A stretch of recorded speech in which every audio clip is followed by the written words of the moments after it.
Your sausage McMuffin with egg didn't change. Your receipt did. The sausage McMuffin with egg extra value meal includes a hash brown and a small coffee for just $5. Only at McDonald's for a limited time. Prices and participation may vary.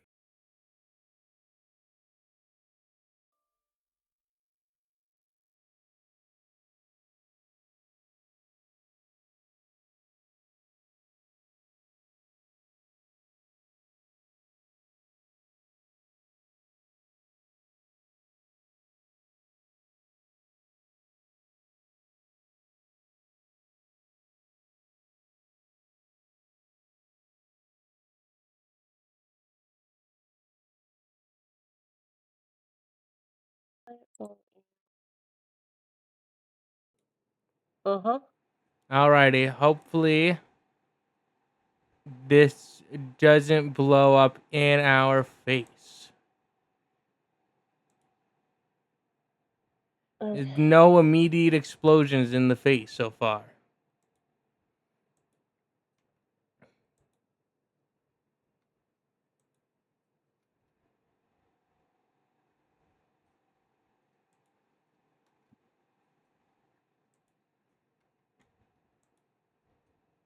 Okay.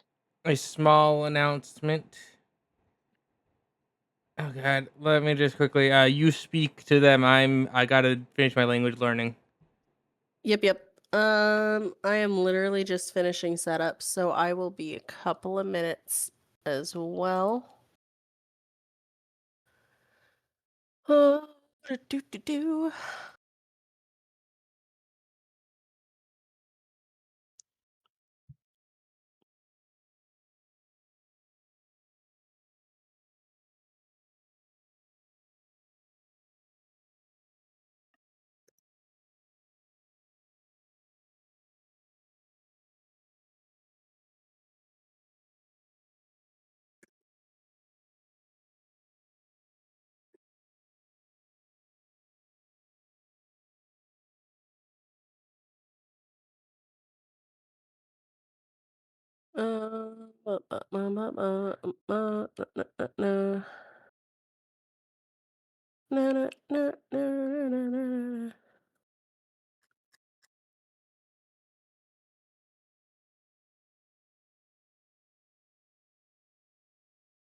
Yeah, I don't need to do all that.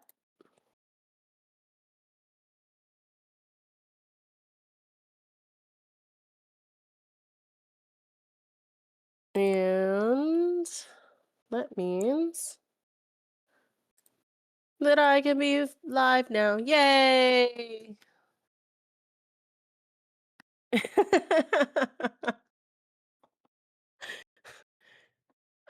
We are doing the Wikipedia horror game. Basically, what's happening is we're just running through old TV shows, especially children's shows that seem horrific now. So, any nostalgia bait you have, please send it our way.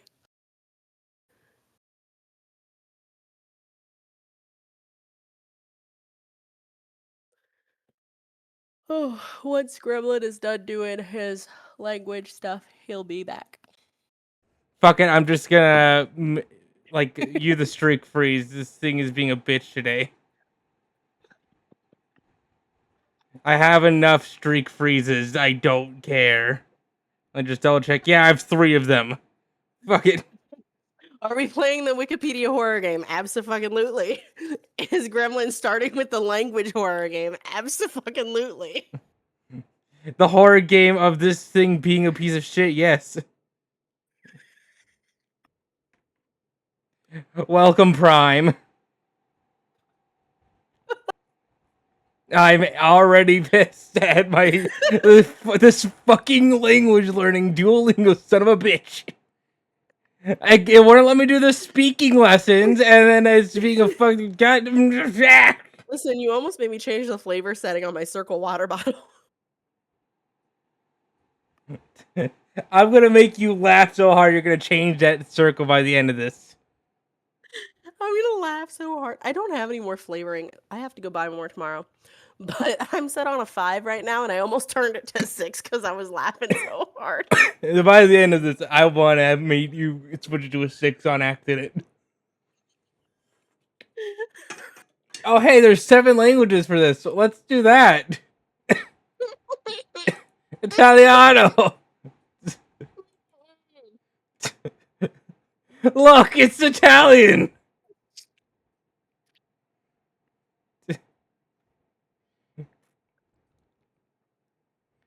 Let me also hit the screen share on the Discord. Mm-hmm. Look, it's Italian. Oh my god. Everyone loves Italian, right? Hold on, let me get there. I am currently 3 other pages away.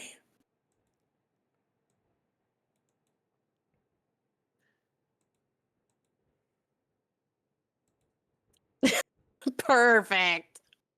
We all know I Italian. would kill it. I would kill it. And when I say kill it, I mean murder it with a fork. I'm dying. I'm dying. Damn it. Mm. I hate it when I die on accident. Oh god. I love that the top for me has a from Wikipedia, the free encyclopedia. For the dessert, see banana split, and it's a hyperlink. Snorky redirects here. For the American gangster, see Al Capone. Also a hyperlink. Not to be confused with Banana Sunday. Wait, the It's the very top. It's the little highlighted box. This thing? No. The highlighted box right above the words, the banana Oh. splits.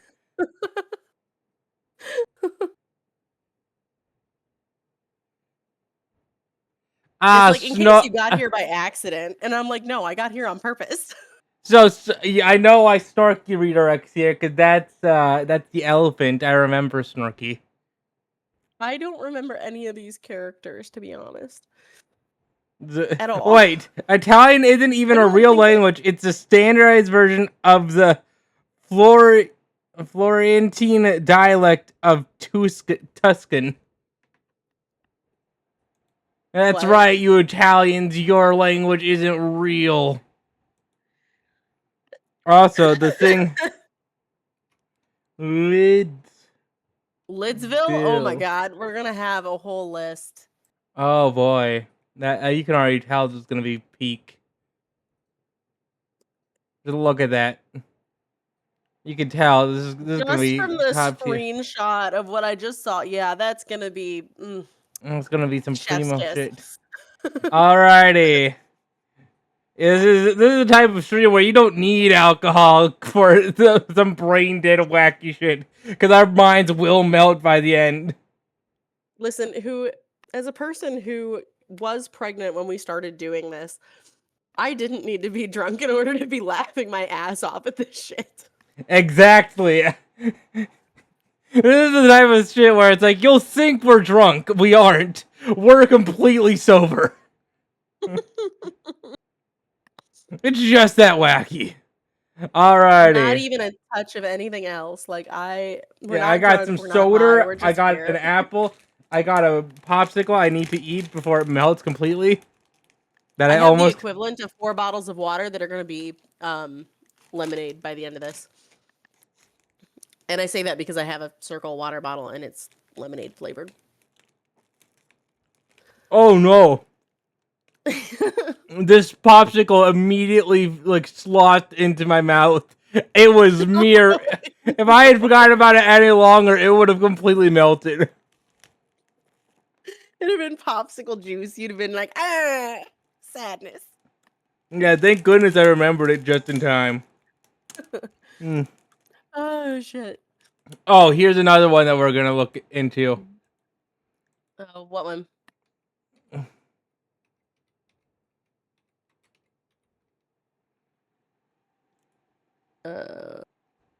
Hold on, I gotta open up my things. Oh, Inspector Gadget. My child still watches that, by the way. The theme song slaps. For sure.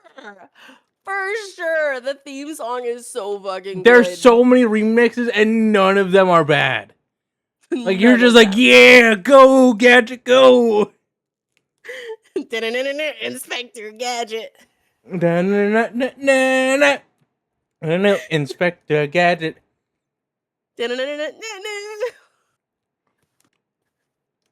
Go, Gadget, go.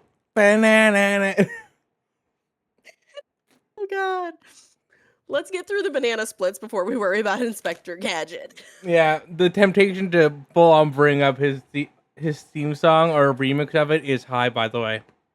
Yeah, there's a lot of temptation there. It's a possibility that we do that when we finish that. I pull up a remix.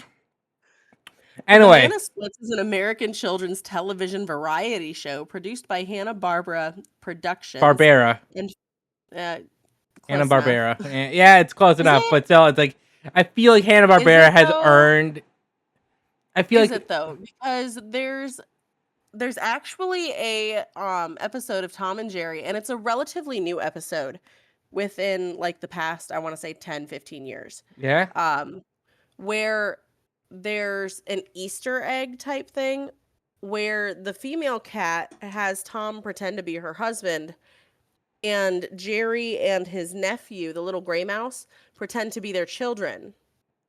So she calls them Hannah and Barbara. That's interesting, but the thing is, I'm pretty sure there's like. I've always said Hanna-Barbera, but I wasn't sure.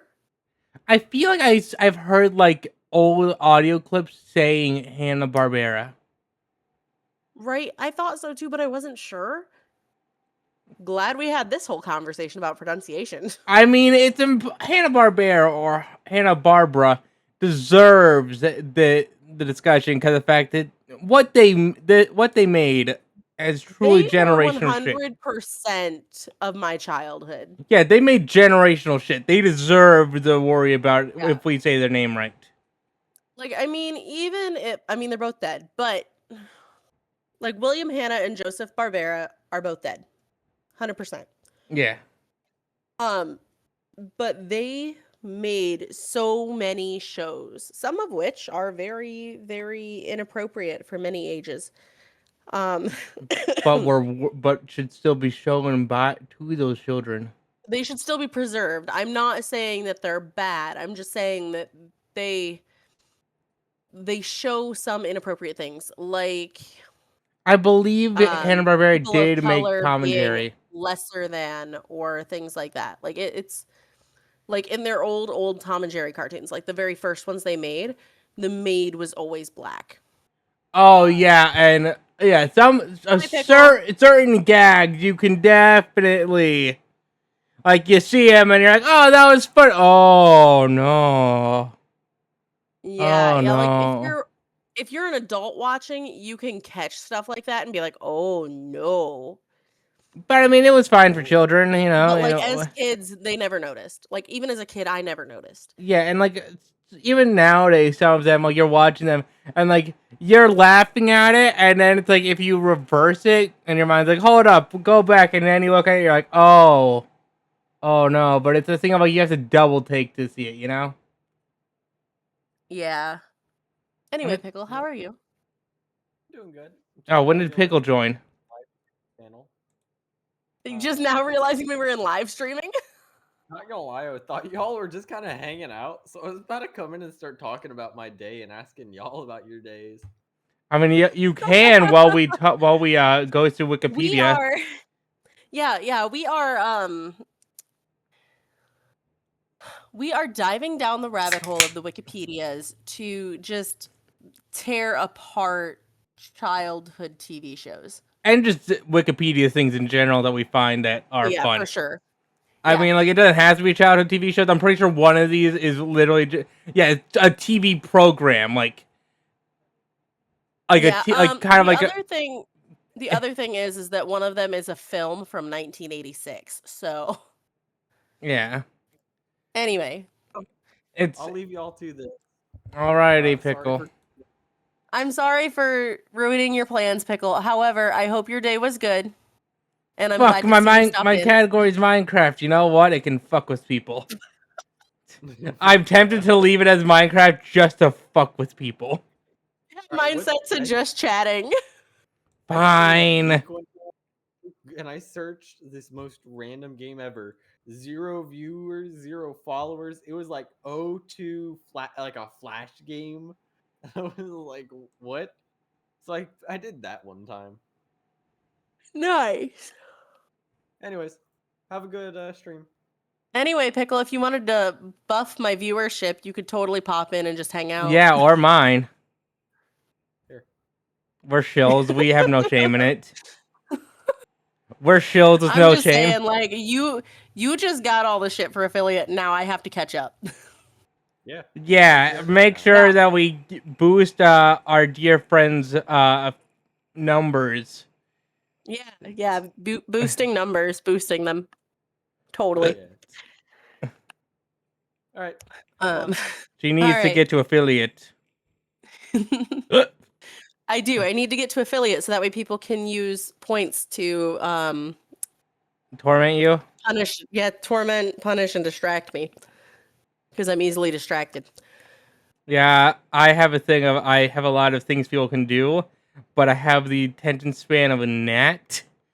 So I get super focused on my game, and then I'm like, oh yeah, I should check my thing, and it's like 5,000 things, and people like not 5,000, but like a handful of messages, and people are like, stop ignoring us, and I'm like, fuck, not again. I'm really bad about that. Like, I will get into a game, especially if it's like Fortnite, where I will focus on the game so hard and then I won't pay attention to chat. Speaking of, I have to figure out how I'm going to have chat up so that way I can actually see if somebody pops in and says hi. I just have it on my phone, and I look down occasionally. Also, Alright, apparently hang on, I'm Pickle, quiet. I will help you. Apparently I'm quiet, so what I would recommend doing... Is that better, Pickle, or is that worse?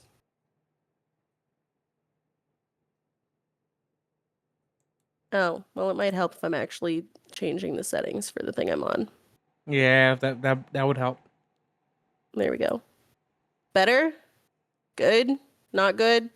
I need a little bit of information here.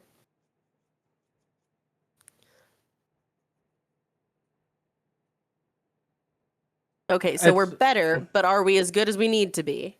Well, apparently you're good on my end, so at least there's that. Right, that means your stream is... Gremlin, we need you to talk more. 70 years ago, our fathers brought upon us to bring forth a more perfect union. Gremlin still quiet? Hold on, friend. For peace, justice, and liberty for all, I, Benjamin Franklin, Hold on, friend. father number 25 of the Louisville, Kentucky Derby, do believe that Patty McPatterson was by far the better boxer between him and Rocky Balboa in the 1932 Olympic Games. Okay, apparently he's good now. Glad we could fix that for you, Pickle. Best speech in history. Thank you. Oh, shit. Did he also... Did he everything sorted out? Smiley, how did you feel about my speech?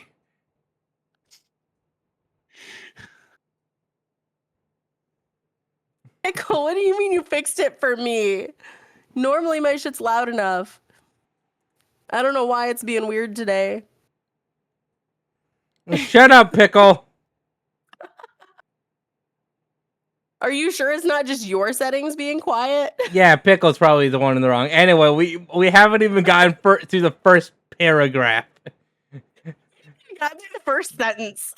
We did the first sentence, and we're 30 minutes in. This is why it's like we're like drunk or something. None of this makes sense. We're losing our minds immediately. All right, Pickle. I'm sorry. I shouldn't blame you. Like However, there my isn't even a settings, I fucking don't know, road. man. Like we hit the don't gas know what pedal and else to do. immediately careen off a cliff. There's not even a second on the road. It's like, all right, time to drive. Pickle, is that better or worse? Because I just turned it all the way up. I think it's time to sentence the pickle to the shadow realm because he's stinky. Nah, he's still got 37 minutes before that happens. Good. Pickle, I have it maxed all the way up. I don't know what you want me to do about this. Alrighty, let's try to get on to at least some of this. Like, we are both straight up maxed in OBS. Yeah, I maxed us in Discord. Yeah. That's what I do. Well, my thing is like OBS is the only way I control my audio. I don't have Discord set up as its own audio output, so it's literally my desktop audio all the way up. I mean, still, it might help if it's capturing it. I'd be happy to work with you on setting that thing up later if you want. Yeah. Hi, Infinity. Hello, Infinity. Thanks for the lurk, Pickle. I don't have Mix It Up set up right now, so sorry, your lurk just ain't working.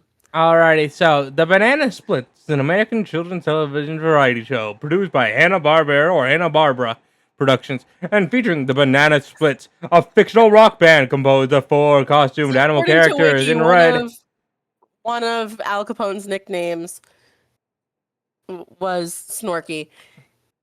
What did you want to tell me, Infinity?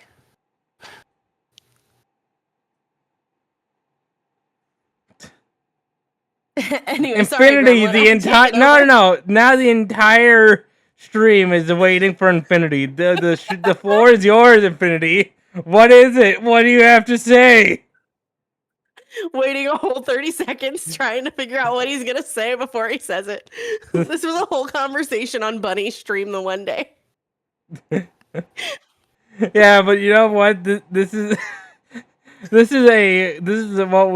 welcome to the Wiki streams where madness is our only thing. On he's snitching.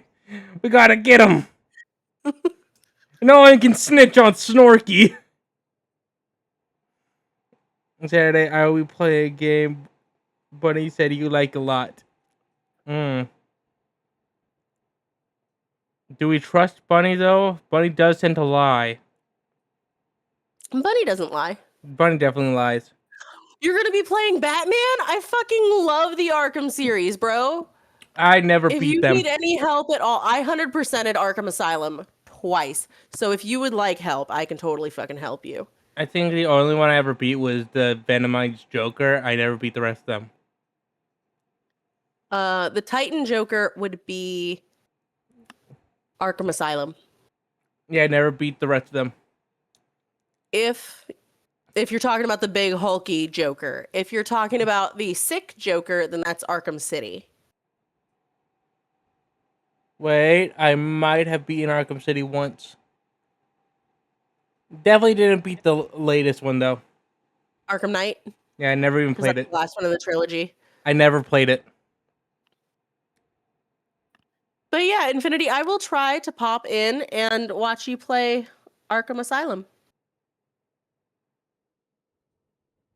Oh, beautiful. I will be able to... Oh, yeah, the hallucination Joker in Arkham Knight was good. But I was talking about the sick Joker specifically, like actually their sick Joker in Arkham City. Oh, that'd be fantastic. Perhaps I too will follow this. We will have to make sure not to follow his alt account because this is his alt account is Infinity Bandana 02. You'll have to find his regular account. Perhaps I'll do it. Perhaps I won't. I'm lazy like that sometimes.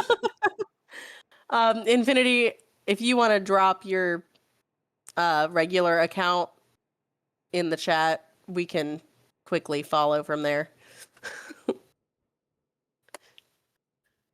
And meanwhile, Featuring the Banana Anyway. Splits, a fictional rock band composed of 4 costumed animal characters in red helmets with yellow crests. The costume host, Fleagle, guitar and vocals. Bingo, drums and vocals. Drooper, bass and vocals. And Snorky, keyboards, effects, and gangster activity. Gremlins along for the ride because part of them are my friends. Yeah, this is a mixed bag. But thank you for the congrats. We love Gremlin. We have accepted him as himself. It's the only version you're gonna get. Well, yeah, but we still like you. Yes, I'm just saying. If you had accepted I'm me glad as that it's real, myself, though. I'm glad that it's real. I have one me, and that's me. And then there's the me's that me's, and then the me's. There's like 27 me's, but they're all different emotional me's. Yes.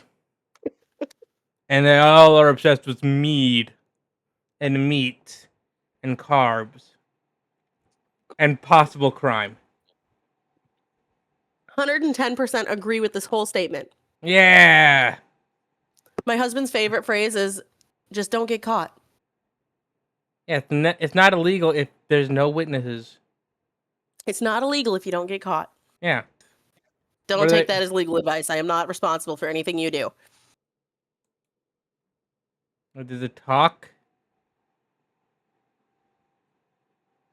What? What the fuck? Talk the banana splits. All right, hold on. Where are we at? Like, which paragraph are we in? Second one? No, sorry, I hit the talk thing and next to the article.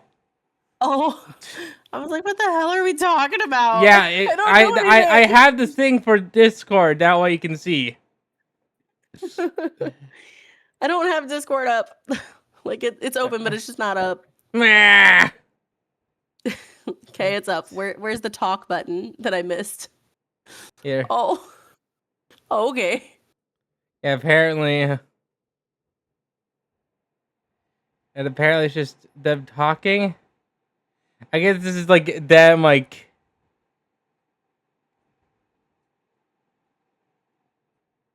Like, is this the how you should talk about it thing? Is that what it is? I think this is them like the conversate like parts of conversations of the people who work on this. Oh, okay. You know? That's cool, bro. I'm not guessing. here for them talking. I'm here for the bullshittery of the show existing. Yeah, I know. Ever heard of Scott's Wikipedia incident? No, I have not. Tell us about the Wikipedia incident.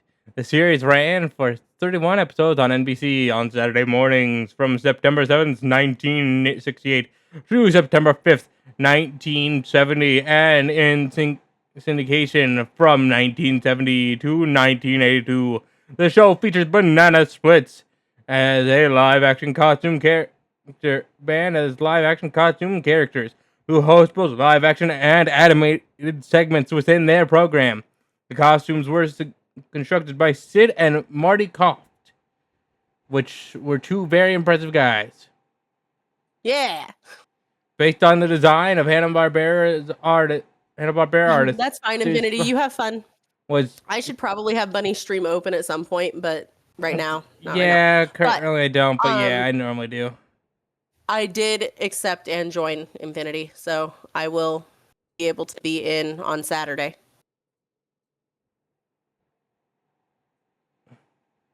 Anyway.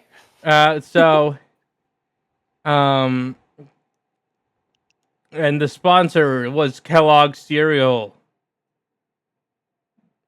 You know, out of all the images I thought I would see for Kellogg's company, I don't think it was this. That looks like a Minecraft base. Look at how square that shit is. Yeah, it does. Like, who made this? Oh, Somebody's playing with too many Legos. Too much Minecraft and Legos. Straight up fucking took a 1-for-1. Okay, so Scott Scots is a language that is very similar to English and can mostly be understood by English speakers. So basically, one kid came in and without knowing anything about the language, just started editing in Scottish editing in a Scottish accent. That's amazing. That is beautiful. Mm. Get dunked on, Scots.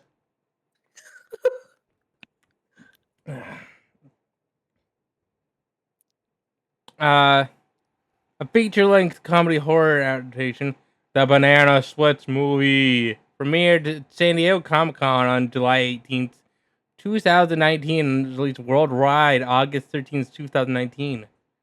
Look, it's so spooky. It's so spooky. It's spoopy. It's spoopy. It's literally Five Nights at Freddy's, but banana splits. Do you want to read it as well? Tis the season. Yeah, fuck it. We ball. Alrighty, a quick side adventure. Side adventure. This is a staple of. Open link in any tab, thank you. This is a staple of the Wikipedias. Oh boy. I don't know how I feel about typos, but I appreciate you. Anyway, the Banana Splits movie. What now? The Banana Splits movie, in a 2019 American comedy horror film directed by Danishka Esterhazy, from a screenplay written by Jed Elenoff and Scott Thomas, it serves as a horror reimagining of Hanna-Barbera's 1968 children's television series The Banana Splits, and stars Danny Kind, Steve Lund, Selena Martin, Finley Wojak Hisong, Sarah Canning, Romeo Carrere, and Maria Nash, with Eric Bauza as the voice of the Banana Splits. It follows a family who try to survive during a live-on tape of the series when the titular character started killing spree around the film studio upon learning of the show's upcoming cancellation. The project was first announced in February 2019, following the original idea from Josh Van Hoot. Just remember, these names are wacky, but they are real human beings. Yeah. Announced Sci-Fi's vice president of development and turning a discussed Banana Splits film adaptation into a horror film. Esterhazy was hired as director, with screenwriters Elenoff and Thomas having conceived the idea based on inspiration from 1986's Chopping Mall and 1988's Child's Play. Oh, Chopping Mall is hilarious. For its similarities to the Five Nights at Freddy's franchise, which many fans believing it is a rework of one of Warner Brothers Pictures' scrapped scripts when they had the rights of the then upcoming Five Nights at Freddy's film adaptation. The Banana Splits movie premiered at San Diego Comic-Con on July 18th, 2019, and was released through video on demand on August 13th, 2019 by Warner Brothers Home Entertainment. The film received positive reviews from critics, with praise for the performances and concept. Alrighty. Willy's Wonderland is another example of that sort of archetype. It is, and it's a great one. Harley Williams is a huge fan of the Banana Splits. Willy's Wonderland was so good. Oh, it's peak. If there was a thing where it's like I had to pay $5 a month for like 12 months along with a bunch of other people, for there to be a sequel to Willy's Wonderland, I would pay happily. Yeah, especially, like, it kills me. It makes me laugh so much because he never says a word.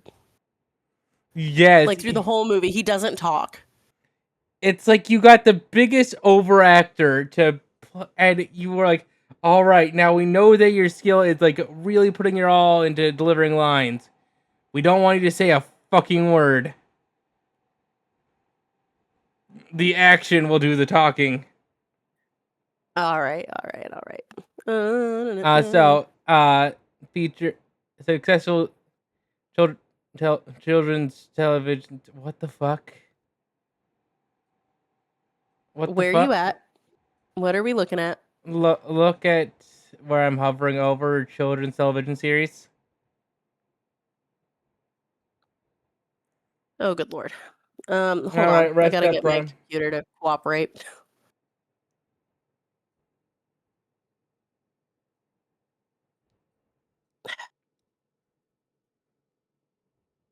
All right, where are you hovering? Since my brain can't comprehend English today. Harley Williams, huge fan of the Bananas, with a successful children's television series. Oh, okay. Yep, that makes sense. I'm not sure what I was expecting for the image of children's television series. It works, but I'm also like, why? Yeah, it is kind of weird. It throws you off. Yeah, I'm just like, out of all the children's television series, it had to be paper mache birds. Yeah. That features 4 animatronic characters. Oh, good. Chuck E. Cheese, Charles Entertainment Cheese is the first picture for animatronic characters. Fleagle, Bingo, Drooper, and Snorky, with their human co-star Stevie. As a surprise birthday present, his parents Beth and Mitch take him, his half-brother Austin, and his classmate Zoe to a live taping of the series at Taft Studios. Upon arrival, the family meets several audience and staff members, including the show's host Paige and her assistant Doug. Fan couple Thad and Poppy Gladdy. Clarity. Glarity. That's a stupid fucking name. That's a stupid fucking last name. Yeah, I know. Aspiring young performer Parker and her father Jonathan. Security guard Sal. You gotta love just a simple name like Sal. Like all of that, and then you go Sal. Yeah, you gotta appreciate the simple names. As the tape is being prepped, Taft's new vice president of programming, Andy Victorson, informs the show's producer, Rebecca Rayson, that he's canceling the series after the recording as it does not go with his network's vision. When Drooper overhears this through a drunken Stevie, the Banana Split's new software updates malfunction as Bingo kidnaps Andy while Drooper kills Stevie by thrusting a prop lollipop down his throat. Outside the studio, Beth learns that Mitch has been cheating on her with another woman. When she returns inside, Mitch finds Sal's decapitated corpse and is then chased and run over by Snorky. Not Sal! Anyone but Sal! Backstage, Poppy accepts Thad's marriage proposal, but Fleagle appears and kills Thad by sawing him in half as part of a magic show. Fleagle is about to attack a tearful Poppy when he hears Harley and Zoe looking for Snorky and takes them to the workshop as Poppy mourns Thad's death.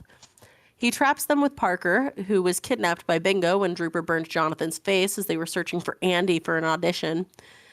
The remaining survivors learn about the Banana Split's carnage after they find a seriously injured Jonathan. Paige finds all phones disconnected or destroyed while Beth manages to subdue Bingo before she and Austin find Poppy and convince her to join the group. Meanwhile, Rebecca and Jonathan are forced to participate in the show's obstacle course until Fleagle stabs Jonathan to death with a prop key and Drooper kills Rebecca by smashing her face in with a hammer that feels like it goes against the fucking... I also saw it. One of them reaches the end, and I'm like, that's fucking cheating. They won the obstacle course of hell. You fucking Harley, Zoe, and cheating Parker bastard. meet the Banana Split's creator, Carl Ludwigson, who considers the animatronics' actions justified by the show's cancellation. Drooper brings Bingo for repair, and Carl gets distracted enough for the kids to escape and lock him in a cell. As they look for a way out, the kids come across Snorky and convince him to help them. Beth, I Austin, remember. Paige, and Poppy arrive at the workshop to ask Carl how to stop the Banana Splits, but he does not provide any information. Oh, quickly. The group hear music coming from a hatch in the Okay, floor fine. and go down. Why is this where they're going? Why are they going down? Wait. If you want to, I remember how they tame Snorky, which is the dumbest thing ever. It's the Snorky dance. They do a dumbass dance, and apparently, doing the dance is basically like the universal greeting and for Snorky. And he's like, well, if you did the Snorky dance, clearly you gotta be my ally. So I gotta help you. Like the Snoopy dance, like what the fuck? It's a Snorky dance. I don't fucking know what to tell you. it on a kill count once, and I was like, man, this is a fucking fever dream. The group here, I'll try to finish it off, okay? Music coming from a hatch in the No, floor and go down. Where Poppy notices the mask of Hootie, an unused 5th animatronic. She loses her sanity and puts on parts of the costume before killing Carl as revenge for Thad's death. Bess, Austin, and Paige find the underground passage littered with the corpse of Doug, the studio's crew, and the adult audience members, and discover Flegel and Drooper are holding all the children hostage, performing gruesome variants of their acts, like burning Stevie's corpse and brutally killing Andy by ripping his limbs off. Snorky arrives and chains Harley, Zoe, and Parker, but secretly gives Harley the keys to free them. Beth and Austin manage to kill both Flegel and Drooper, while Parker guides all the children to the exit. Beth, Austin, and Harley meet up with Paige and Zoe. They are concerned about Bingo until Snorky appears and they are cornered by Bingo until Snorky appears and attacks him. Snorky kills Bingo before the latter fatally injures him during the fight. As the police and paramedics arrive to tend to the survivors, Austin and Paige start a relationship. Mitch, heavily injured, returns to seek forgiveness, but Beth demands a divorce. Mitch is then killed after a now insane Poppy runs him over in a vehicle with the animatronics in the back. While she drives and sings the Banana Splits theme song, Flegel reactivates and laughs maniacally. Good lord. What, were they actually thinking they were going to get a second movie? Maybe. I mean, hell, Or they left it on a cliffhanger as a just in case. Like, oh, well, if for some bullshit reason this thing does stupid well, here's a cliffhanger. It's not bad for what feels like an absolute shit show of a movie, you know? So that's interesting. I was just skimming into the production section. Apparently, Patrick Stump from Fall Out Boy composed the score for the film. As well as his version of the Banana Splits theme song. Wait, so based on a script written by Jed Alanoff and Scott Thomas, who created Randy Cunningham, 9th Grade Ninja, and wrote for The Haunting Hour, the series. Yeah, that tracks. Oh, this movie was rated R for horror, violence, and gore. If you've seen the gore, I would... Marking it as the first film adaptation of a Hanna-Barbera or Sid and Marty Krofft property to receive this classification. Oh, good for them. It made an estimated nearly $300K. That's not bad. $279,000 from DVD and Blu-ray home media sales. That's impressive. Yeah, I mean, considering the day and age it came out, and also like the fact that this type of thing would be very like niche in a way. Yeah, for sure. Like a lot of kids don't remember the Banana Splits, so no. Even of those who do, it's like how many of them are going to want to see a horror version? Right. So I mean, hey, that's impressive. On a review aggregator website, Rotten Tomatoes, the film holds an approval rating of 63 based on 19 reviews and an average rating of 5.5, aka meh. It wasn't terrible. Yeah. Kat Hughes of the Hollywood News praised the film and its direction, saying, Danishka Esterhazy proves the breadth of her directional range. The Banana Splits is a fun-filled cacophony of zany deaths and characters that plays out as Charlie and the Chocolate Factory for grown-ups. William Bibiana of Bloody Bibiani, Disgusting. Sorry. I put on A instead of an I. That's a Bibiani. It's an American independent multimedia company.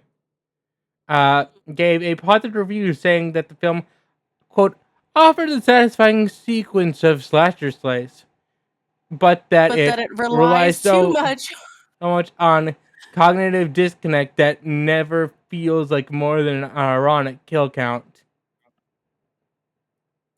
Reviewer Jim Johnson of Comic Book Resources wrote that, quote, It's a bold move that works because here in 2019, there's really nothing better to do with the banana splits.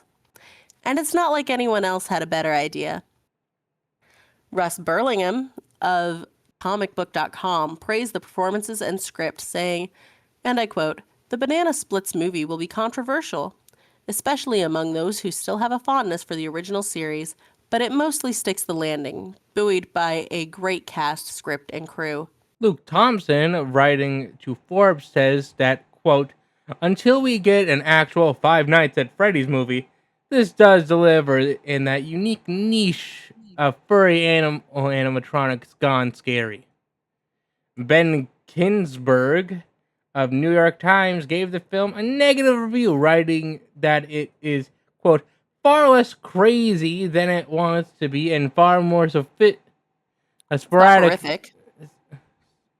Soporific than Soporific. a synopsis would suggest. Mike McGranham, I don't care how I'm saying his name, you can go suck it, of ILC gave the film a 2 out of 4 stars, writing, "When it's doing what it's supposed to do, the Banana Splits movie has some definite novelty value. Unfortunately, that's only 50% of the movie at the time, tops." Also, since we're over... What the... Oh. While we're here, I hate that these movies exist. Which ones? The Winnie the Pooh, Blood and Honey. Oh. Why does that exist? I don't know, but the thing is, like, oh, Mousetrap, Killer Mickey Mouse. You know what? Purely out of spite. Okay, I've seen the mean one, and the mean one was like, wow. I've seen parts of the Slayer Man, and it's... For what you could do with a Popeyes movie, it's not terrible, but it feels like it's way too much trying to be an actual horror movie, you know? And it's like... Trying too hard to do its job instead of just being funny. Yeah, and it's the thing of, like, you got Popeye the Slayer Man. Your name's Popeye the Slayer Man. You are not a serious horror thing. We are here for a shit ton of ridiculous kills. Of Popeye doing some wacky, toony-ass, over-the-top strength bullshit. And not, like... And we aren't here for, oh man, look out behind you. It's, look out behind... Oh, never mind. They are now paintings. Jesus. So apparently Winnie the Pooh, the two that are there, are British independent slasher films. The Mean One is an American Christmas slasher film. Yeah. The Mousetrap is a Canadian supernatural slasher film. So apparently everybody's just at it, trying to get a good thing going.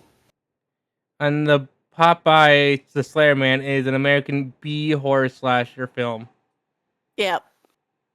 I feel like it could... I'm happy with a B horror movie, but it's just a thing of, like, B horror movies especially need to understand that they are not there for the story. Oh yeah, for sure. They're there for the gory kills and the haha, this is funny because it's not supposed to be funny. Yeah, it's like, oh, look at this thing. These people want to just have lives. And it's like, oh, nope, here comes Popeye. Yeah, came to a spinach factory. Now he's big mad. Yeah, the Mean One wasn't bad though. Like I watched that and I was like, oh, I know exactly what this is supposed to be. I wonder how this is gonna end. Oh, I know how it's gonna end. Did he kill all the Who's in Whoville that time? No. So apparently it is not Whoville, it's Newville in that one. Oh, yeah? Also, he did not, like, he did kill people, but only the people that celebrated Christmas. So All right, so be the Jewish. gist of the Mean One was that anybody who celebrated the holidays, lights, Christmas tree, any of it, would get... I mean, yeah, being Jewish did save the one deputy from dying a lot.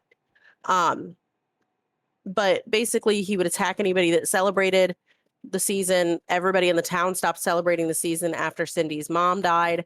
Cindy and her dad were headed back because it was time to, get over her childhood trauma. And then she started hunting this thing, trying to figure out what it was. And her dad died because they were putting up Christmas decorations. And then she finally decided she was going to trap the thing. And at some point, she finally traps it. And by the end of the movie, when his heart grew 3 sizes, his heart exploded. That would happen if someone's heart grew 2 sizes that day. Like straight up exploded. It just ticked and exploded. Yep, makes sense. So that's how it ended. Like it follows that sounds like a fun movie. It is. It's a great time. Like if you just sit down and watch it and have a good time with it, it's fun. It's fine. But if you're looking for something that's a little bit more realistic, then you're not going to like it. Yeah, I think that slasher movies especially need to understand you are not a story. You are here for kills. Yeah. It needs to be realistic in a sense, though. Like, if I'm watching a slasher movie and somebody who's really fit and athletic gets killed in the first, 20 seconds, I'm going to be upset. Oh, yeah, unless it's there are exceptions to that as well, though. But, yeah, it's like a thing of... You can't... For sure, do the tropes of the slutty high school girl dies first, whatever. Or I'm cool with that. or if it, or the slutty jock, Yeah, but don't tell me that the person who's able to run away from you that doesn't have any injuries right now is gonna trip on a fucking stone the size of my pinky nail. Yeah, absolutely. It's like, if you're gonna have them trip, it's like a thing of a decent sized rock, cause the fact we've all had a time where even if you're just walking and you step on a rock that is a bit bigger and a bit looser than you thought it was, and you twist your ankle, it's like, yeah, have something like that, that's fine. But if it's a tiny rock and you trip, it's like there's no fucking way you work out. Yeah. There's no way in the universe you work out. And if they do that, then it's a thing of this movie has to be purely there's 50 people who are all going to die in stupid ways, and it's going to be hilarious just watching the body count rack up. I enjoy watching things like Scary Movie because I know that it is comedy based on horror. I know that it's these people are going to die, but it's going to be fucking hilarious because they're going to do stupid shit. Yeah, it's like Jason X. Mm-hmm. At that point, the world knew who Jason was. They did a massive sting operation to capture him and freeze him, and someone still died as they froze him. And they were like, we can't kill the man, so we're just freezing him. Because whatever we do, the fucker keeps getting back up. Yeah. And it was like, all right. And then they super science time travel forward. And they find these scientist nerds find him, defrost him, and immediately first thing he does is dunk a person's face in the liquid nitrogen and then shatter their face against this thing. And you're like, damn, we're in business. Fair.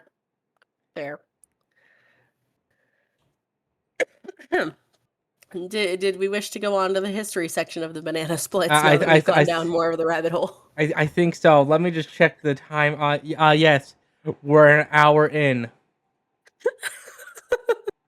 We've done negative progress in a way. We got sidetracked. It happens. This is why the rabbit hole is the rabbit hole, and why we're all mad. Yeah, we're all mad here. Yep, we're all mad down here. In 1967, William Hannah and Joseph Barbera approached Sid and Marty Koff to build the costumes for the television show featuring animated and live-action segments hosted by a bubblegum rock group of anthropomorphic animals. What? They're a bubblegum rock group. No. The anthropomorphic picture. Oh, the anthropomorphic picture. Okay, let me see. Oh, it's just explaining what anthropomorphism is for people that don't know. Yeah, but I'm like looking at the picture and I'm like, that doesn't get it across at all. Yeah, no, I don't see it either, but Anyway, the show's format of fast-paced blackout gags was loosely based on Rowan and Martin's Laugh-In. A sketch comedy program ran for 6 seasons. Huh. Might look into that. So much so that Barbara and Hannah hired the show's head writer, Bill Hahn. Bill Hahn and Jack Hanrahan. The Banana Splits later appeared as guests on Laugh-In on November 18th, 1968. The Banana Splits Adventure Hour premiered on NBC in September 7th, 1968. And his autobiography, Barbara said that the show was originally going to be called The Banana Bunch, but permission could not be obtained from the author of a children's book by that same title. The Croft brothers credit the series' success for making possible their own entry into television, H.R. Pufnstuf. Who we covered last time. Picked up the Croft series, which was launched on August 30th, 1969, during an hour-long special hosted by the Banana Splits. The show's live-action segment, Danger Island, a cliffhanger serial, as well as the short-lived Micro Ventures, a part live-action, part animated series consisting of only 4 episodes, ran alongside the animated segments Arabian Nights and The Three Musketeers. Actors Jan Michael Vincent, billed as Michael Vincent, and Ron Troop appeared in the live-action component Danger Island. All the live-action material filmed for the series' first season, including the Banana Splits and Danger Island segments, was directed by Richard Donner. Look at his picture. He looks devastated. He looks fucking devastated. He looks distraught. Like he was about to take the picture. Someone's like, "Sir, your mother died." He's like, "What? What? Why?" Like, he looks like he just received devastating, life-altering news. Like, he's just like, "No, I don't want to go." I don't know if something actually happened, but if nothing happened, this is the fucking most depressed looking picture headshot I've ever seen in my life. Yeah, man looks like he just has had the worst news possible broken to him. Oh shit. Yeah, this is part of the wonder of this shit. We see headshots where it's like, seriously, how do you, like, that has to be, like... Oh, yeah, for sure. You're like, why? Why did you do this today? Yeah, like, sir, if this isn't, like, an actual situation of devastating news, then it's a situation of, are you just trying to show that you are a really good actor? Jason Ankney of AllMusic has blamed the show's drastic ratings drop during its second season on the production staff's failure to change backgrounds or set designs, which misled young viewers into thinking that they were watching reruns instead of new episodes. Each show represented a meeting of the Banana Splits Club, and the wraparounds featured the adventures of the club members. Musical quartet meant to be reminiscent of the Monkees. The Monkees were great. I think I've heard some of their music. The split segment included some... Hold up. Time out. So the Monkees, You know the song, and then I saw her face from Shrek. Yes. They did the original of that. Ooh. But theirs is very hippie 60s style rather than the rock band Smash Mouth version. So I very much enjoy the Smash Mouth version of the song, but The the Monkees. Monkees did it first. Alrighty. So if you have the time, I would definitely go listen to that once. I'll try to remember. I'll just send you a message telling you the Monkees. You know what? Even if I don't remember why, I'm just gonna be like, the fuck? You're gonna Google it and be like, what the fuck is she saying? Yeah, like I'm gonna like wake up like completely having forgotten this, like go through a day, then just suddenly like see the message and be like, what the fuck? What you Hold on, talking I got about? you. I'm literally sending you a message now saying the Monkees. No, send it to me later when I forgot Okay, it. fine. That I way, will type it out now, but I will send it later. How's that sound? that sounds great. Because the fact that way you're confused, you hit send, then I'm confused, and I'm just like, the fuck? And then we both remember. The split segments, including songs of the week and comedy skits, served as wraparounds for a number of individual segments. For the first season, some of the live-action segments, particularly those used during the musical segments, were shot at Six Flags over Texas. Oh, I remember that. Amusement Park in Arlington, Texas. For the second season, filming took place at the Coney Island Amusement Park in Cincinnati. That's only a In the 3-hour drive for me. Yeah, at the worst state. Hey, man. I like the shit on Hey. Ohio. I know I live in the worst state, but god damn it. Yeah, I live in the second worst state. Don't worry, I live in Texas. Oh, so we're both in this. Okay, cool. Yeah, yeah. Don't worry, I'm taking shots at everyone here. I'm not exempt from my own shots.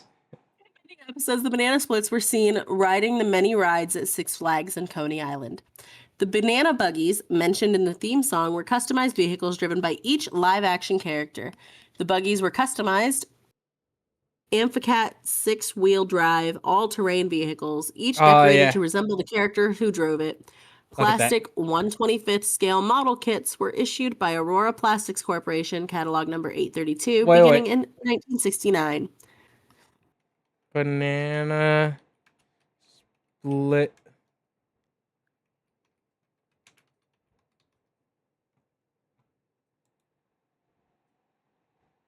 This is their normal car. Jeez. The giant vehicle. But yeah, each one was customized for colors and stuff for them. Yeah, I just want to find it because of the fact that I this is gonna bother. Okay, the banana car gets me. The banana car gets banana car. me. Here we are. There they all are. Yeah, I kind of remember a Snorky's had a trunk on it. Yeah, no, I think they just had whatever their face or hat looked like on it. Wait, no, because this dog son of a bitch has a tail on the back of his, so I think Snorky does have something on the back of his as well. I think Snorky's also has a tail. Yeah, that's probably why I was mixing it up for it. Oh wait, there was a game. There was a game. What? Oh wait, no, sorry, these are just plastics. I like from looking at it, it looked like one of those old school games, you know? Oh yeah, for sure, for sure. Like Understood. this, like a PS1, PS2 type game. Like I saw that, and No, I'm like, it's not there's a bad. PS. It's not that bad. As far as like, that looks like it might have been like a tabletop game.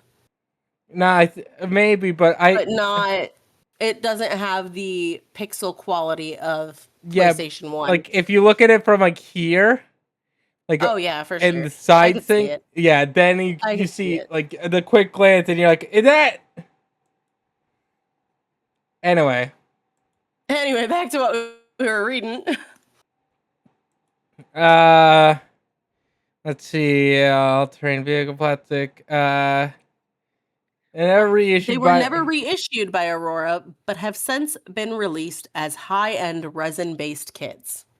the Banana Splits was one of the first two Hanna-Barbera series in 1968 for which Hanna-Barbera received executive producer credits, and the other being The New Adventures of Huckleberry Finn. Edward Rosen was the producer on both series. Citation needed. It was one of the first Saturday morning shows to use a laugh track, these bastards. But only during the live-action comedy segments. In its first year, the cartoons were adventure-based and did not have laugh tracks. The first Saturday morning cartoon with a laugh track was Filmation's The Archie Show. Those bastards. They damned us all! Fleagle, a beagle with a lisp, and the split self-proclaimed leader performed on the screen in the original I'm gonna be series. real honest. When you say Fleagle, okay, so Fleagle, a beagle with a lisp, and my brain went, does he have fleas too? I believe that's a possibility. I think there might have been a gag about that once or twice. Like him being super itchy, I vaguely remember that as an option. Yes, But same. I'm just saying, like, his name is Fleagle. So if his name is Fleagle, it sounds like Flea and Beagle had a baby. Exactly. And so it's like he probably does have fleas. So a beagle with a lisp and the split self-proclaimed leader performed on screen in the original series by Jeff Winkless and voiced by Paul Winchell. Winchell. Oh God, that Peter Whitcomb and Whitcomb and Keith Scott. What's it called? The slappy son of a bitch. What are they called? The puppet things. Not dummies. They had a name. Ventriloquist dummies. Yeah. I saw, like, I just went over Paul Winchell's thing and saw that, and for a second I was like, ah! Just got jump scared. It specifically looks like, oh shoot, what's his name? From So Goosebumps? No. So all of the dummies look about the same. And the one I was thinking was Charlie, but I can't remember the dude's name that ran Charlie. Like, there's a show, an episode, a thing. It's not a show. Okay, so it's a movie, right? It is a feature length, and it is actually 2 feature length films. It's called Fun and Fancy Free. It is Bongo the Bear, performed by Dinah Shore, and Mickey and the Beanstalk, combined into one big feature length film, right? Edgar Bergen. But yes, that is the one. You want to look into this, or do you just want to move on from it? I mean, I'm cool with looking at it if you want to. Alrighty, we'll finish the banana splits. I know basically everything there is to know about that movie. I watch it regularly. Yeah, but you know, you're gonna learn some new shit because the fact that these fuckers are detailed in their research. That is true. Okay, let's move on. Alrighty, bingo. A nasal-voiced orangutan wearing white sunglasses and a yellow vest. Wait, quickly. Can you imagine, like, out of all the options for being killed by one of these guys in the Banana Splits movie, which one would he feel the worst about? I feel it would be Bingo for me. I'd just be like, you gotta be fucking kidding me. Oh no, I would feel the worst about being killed by Fleagle because in reality, an orangutan can kill you. Oh yeah, you know what? I hear ya. Fleagle worst. I think Bingo second purely because of the fact that if the last fucking voice I hear is in a nasally voice, I'm like, this has got to be a fucking joke. Oh yeah, and it's a freaking monkey in a vest for sure. Yeah, then Duper and then Snorky. Because the fact that I just get the feeling like out of all of them, it's like I died by an animatronic elephant, and they didn't have a weird like vocal thing, so it's like, you know what, fine. Yeah, I agree. Wait, no, Duper is this guy. Drooper is this guy. Is a lion, by the way. He is not a dog. He is a lion. Yeah, sorry, but yeah, Drooper, that guy. Yeah, I think it actually goes Fleagle, Drooper, Bingo, Snorky for me. Because the fact that while I hate the nasally voice, if the scene that kills me is Drooper, I'm going to be pissed. I'm like, you gotta be kidding me, that stupid looking thing. So hang on. So you're saying that the nasally voice is worse than the southern accent, which I'm sure is drawn out and accentuated on purpose. No, I'm saying that Drooper got above Bingo. So it goes Fleagle, worst one to die to, Drooper the second worst, then Bingo, then Snorky. Okay. To the fact that out of all of them, Snorky doesn't seem to have like a weird like vocal thing, and also it's like they aren't too ridiculous looking, you know. So it's like, you know what? Out of all the options, I can live with this one. I can die with this one. Anyway, Oh, hey, Waki is doing his job. Good job, Waki. Proud of you. what do you mean Walky's doing his job? So I have a likely banivator in my chat, and Waki had banned them before I could see it. So Good look at job, him Walky. go. Yeah, Waki has mod privileges, so he's doing his job. He's doing great. Yeah, my mod had to go to sleep. Oh, I'm sorry. Yeah, if you're wondering, Prime's my mod. Yeah.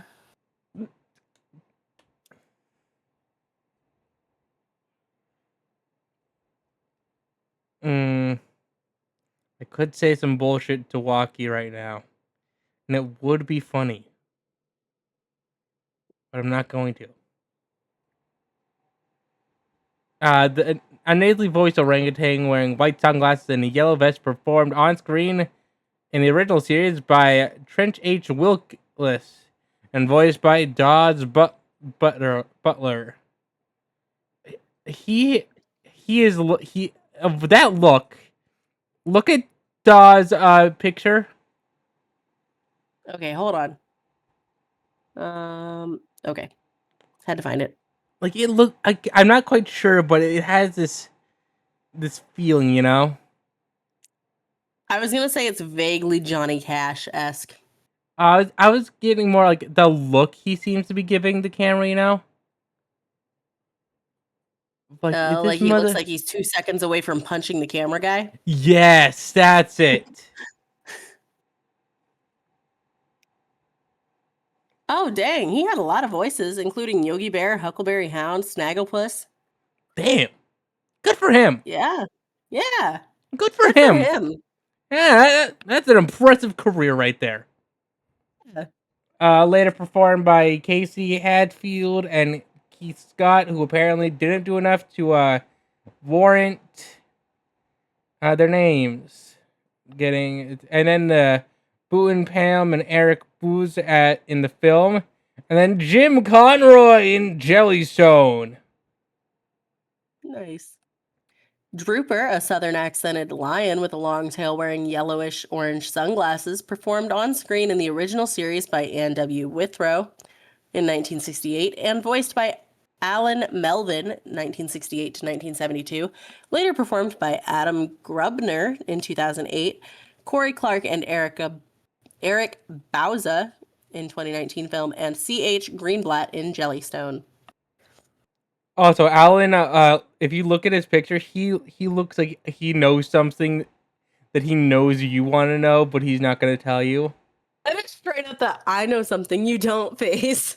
This is 1,000% that face of like, I know something that you don't know, and I know that you want to know it. Like, that is the exact face that man has, and that's amazing. Also, Walkie, whatever I was going to say to you, I've completely forgotten now. I can't remember shit currently. I'm too lost in the The only one sauce. I was like, do what? Do what? I don't even know what. It feels like my mind is baked already, and we are only an hour and 20 minutes into this. An Snarky, an elephant wearing pink sunglasses who communicates through honking noises. Originally covered in shaggy fur, he was redesigned for the second season to more resemble a regular elephant. Performed on screen in the original series by James Dove, and later performed by Robert Towers. What a name! And Brandon Vargom. I gotta say, Robert Towers, that's a powerful name. Robert does not have a picture. Yeah, but It makes me sad. oh, he's in Always Sunny. He played Buster, the coke snorting jockey on It's Always Sunny in Philadelphia, season 3. Nice. He also played the teenage Benjamin in the feature film Curious Case of Benjamin Button. Oh. Towers provide the speaking and singing voice of Snoopy in You're a Good Man, Charlie Brown.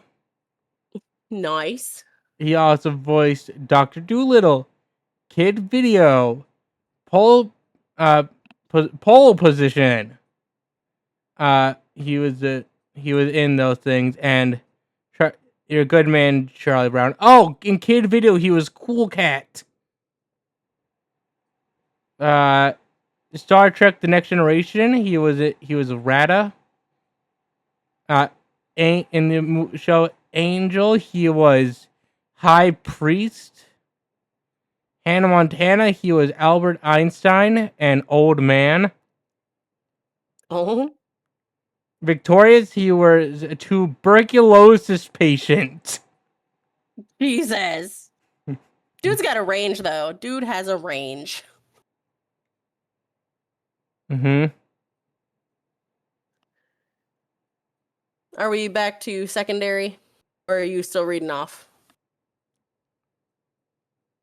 I was just wondering if he had anything else that I would recognize. He did not. Mm. All right, back to the secondaries.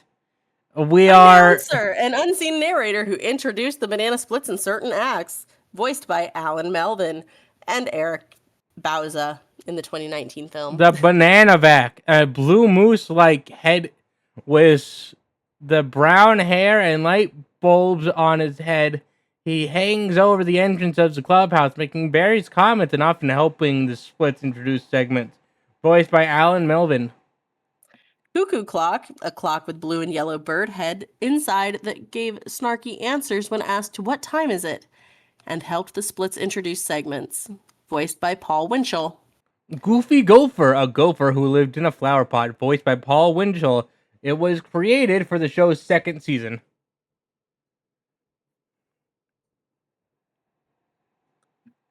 I thought we were going, like, taking turns. Oh, no, you're good. I had to catch up to where you were. My brain, It was I had to once. switch back to OBS. I know, I switched over to OBS for 2 seconds to make sure I didn't miss anything in chat. And then I was like, oh shit, he stopped talking. That means it's my turn. Ah, fuck. Oh no, I have to do things. Oh god, Mildred why is the streaming robot. so hard? I have to read. An invention of Fleagles that could grant wishes, often literally, performed by Robbie the Robot. Ah, Robbie the Robot. He performed as Mildred the Robot. I don't know anything. No, Robbie the Robot. It says that, Robbie the Robot, and it's Robbie the Robot from Forbidden Planet. Fuck yeah! Hell yeah. Robbie the Robot was awesome. Oh, the Sour Grape Sponge. Hey, that's my turn. Human girl characters. Shut up. This is my turn.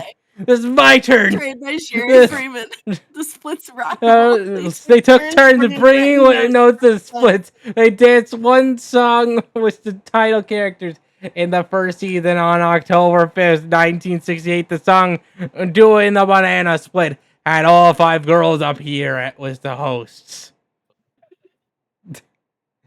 Now it's your turn. Listen, I'm bad at sharing on purpose. I know, and I like to be hostile on purpose. We're a great team. Exactly. The Dilly Sisters. I came up with names here. 2 Latina girls who played acoustic classical guitars and sang 2 songs: The Mexican Hat Dance and Tarara Boomdier. They became such a running gag that the viewer didn't even have to see them. One of the splits would open a door, and the first line of Tarara Boomdier would issue from behind the door. The Dilly sisters were really Miriam and Nellie Nunez, who recorded pop songs in their native Mexico from 1965 through 1983. Arabian Nights. Prince Jahan, voiced His by cousin Jay Princess North. Anita. Need a new voice actor. And look at her picture. She's like, the bitch, what'd you say? Like, she looked like she heard me say that, and I was like, bitch, you want to say that again? She looks like she's ready to attack me for daring to say that Prince She's Nina. like, excuse me. Exactly. Like she looks like she's ready to throw down. She's like, I just got this slam to bed. I will make you pay. Their allies, Farky the Magician, voiced by John Stephen. Oh God, she got John. She got John. Razim the Strong, voiced by Frank Gerstle. His donkey Zazoom, voiced by Gerstle Don saw what happened. Dude, Don Messick. Wait. Don Messick. Let me quickly. Wait, look. Don Messick is in so many Hanna-Barbera cartoons. Oh yeah, he was in everything. Oh, do we want to list off his things as a tip of the hat? Yeah, we're gonna rabbit hole a little bit here. Do we want to go through his entire thing or just his voices? I just want to know who he voiced. Okay, because I want to say he was. Oh, Muttley. If you don't know who Muttley is. Oh, I remember Wacky Races. Don't you dare. I was gonna say. And Astro Astro from the Jetsons. Oh yeah. I said the Super Dog. Toto from Back to Oz. Charles Webb. He voiced a lot of people. He voiced Freddy the Flute, Goofy Gopher, and Orson Vulture in Puff and Stuff. Oh yeah. Tiny Toons Adventure. He was a lot of people on Yogi Bear, and he voiced Droopy. Oh yeah. Johnny Quest. He was Dr. Benton Quest. Oh dang. But yeah, he was in just about everything. Holy Jesus, the Flintstones, he was Bam Bam Rebel, Hoppy, Arnold, and additional voices. They ran out of room. Wait, look at this. Frankenstein Jr. and the Impossibles. Multi-Man, Perilous Paper Doll Man, The Bubbler, Curly, Jesse James, Alexander the Great, Pharaoh, the Fiendish Fiddler, the Satanic Surfer, Terrible Twister, Akbar, Martian, Anxious Angler, Crafty Clutcher, Bizarre Matter, and additional voices. Man was just voicing the whole entire show. Yeah, he was. He was Tin Man and Off to See the Wizard.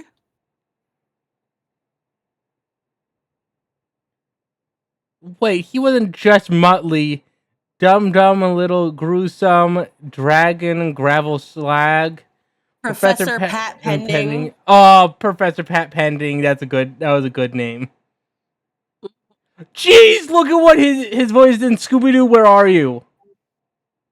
Yeah, Scooby-Doo, the Professor, Mr. Wickles, Ebenezer Shark, Mouse, Police Officer, Mr. Bluestone the Great, the Phantom.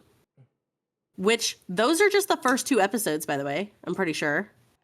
Hank Buckmaster's radio voice. Indy In Witch Doctor. Indian Witch Doctor, Oh, Sharon's that's father, famous. Bulldog, John Maxwell, Parrot, Mr. Jenkins, Max, Midget, Mr. Barnstorm, University Professor, Witch, Zeb Perkins, Zeke Perkins, Space Kook, Henry Bascombe, Nephew Norval, Security Guard, Waiter, Policeman, Zombie, Chicks, Bank Guard, Mask, Salesman, Professor Ingstrom, Roger Stevens, Mr. Grisby, and additional voices. So, Professor and Mr. Wickles are both from the first episode, which is the Mummy episode. Ebenezer Shark, the mouse, and I want to say the police officer, but it might not be the police officer. So at least Ebenezer Shark and the mouse are from the second episode. Police officer and Bluestone the Great and the Phantom are from the third episode. Hank, Buckmasters, and the radio voice, I believe, are from the next episode after that. And that includes all the way down to the Bulldog. Man with Bailey, just holding it down for early. Oh, yeah, for the first full season. That's what this looks like, because the entire first season is here, it looks like. So, you've got the Mummy, you've got The Witch Doctor, the Phantom, you've got the Witch Doctor, you've got which the Witch Doctor is famous even you now. have Max and the Midget.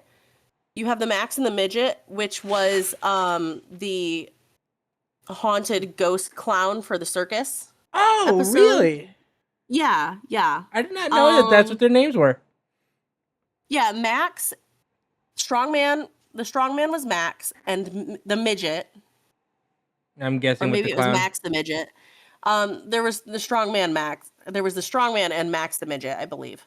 So Max the Midget and the Strongman are the first two characters you meet in that episode because their bike breaks, and then Scooby and the gang go to. Well, talk Max to Mr. and Midget are Barnstorm. two different people. Are they two different people, or are they the same? It's a separate. I know it says it's separate, but I think it's Max the Midget. It's weird. I've seen the episode way too many times. Anyway, point being, they go to talk to Mr. Barnstorm, and then Could they be find like out a twin situation. Yeah, maybe. University Professor, I don't remember where that one's from, but the Witch, Zeb Perkins and Zeke Perkins is the Swamp Witch episode where they're trying to figure out why anyone would be in the swamp, because they have, like, long story short, it turns out that somebody stole an armored truck and they sunk it, so they were using a metal-tipped pole in the swamp using a fan boat to try to find it. Yes. You've got the Space Kook, which is a dude trying to buy the old military fort in order to sell it back to the, basically back to the country for big dollars. That man's a fool. You do not come between Uncle Sam and his money. Oh, no, so it's an air base. And he was trying to, he was, and I quote, haunting the air base to scare everyone around it away so that way he could buy up the farmland to sell that to Uncle Sam. Either way. For big bucks. I don't think Uncle Sam would be too happy. Yeah, I agree. Nephew Norval is from the shoot, what's the name of the episode? It's from the most famous one. It's where Scooby he has to stay in the freaking house in order to get the will. Like, inherit the money from the will. And he's supposed to inherit $1 million. And then it turns out the $1 million is in Confederate money. Yeah. And so I was like, this is worthless. Yeah, it is. But yeah, it literally just looks like he basically did the entire first season for most of the side characters. Because the bank guard, like, I don't know about the zombie or I don't know about the zombie or the policeman or the waiter. Like, those ones I don't remember. I don't know much about the security guard. But so the chicks, the bank guard, those two are from the Creeper episode. The mask salesman is from it's the episode where Daphne buys a Chinese mask because they're celebrating the Chinese New Year at a parade type thing. And she buys this mask because it got delivered to the wrong place. And they find out that there's a note in the mask, and then they go through the whole process of figuring out why there's notes.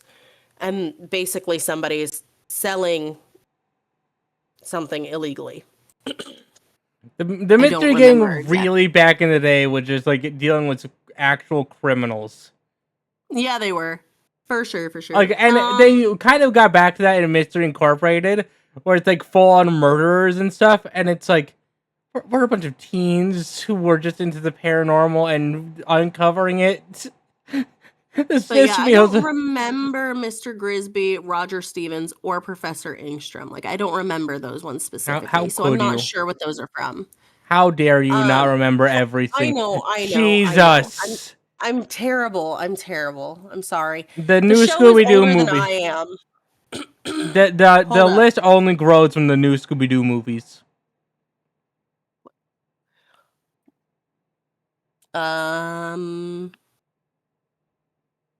I'm gonna be real honest with you. I don't remember half of these people. However, Captain Moody is from a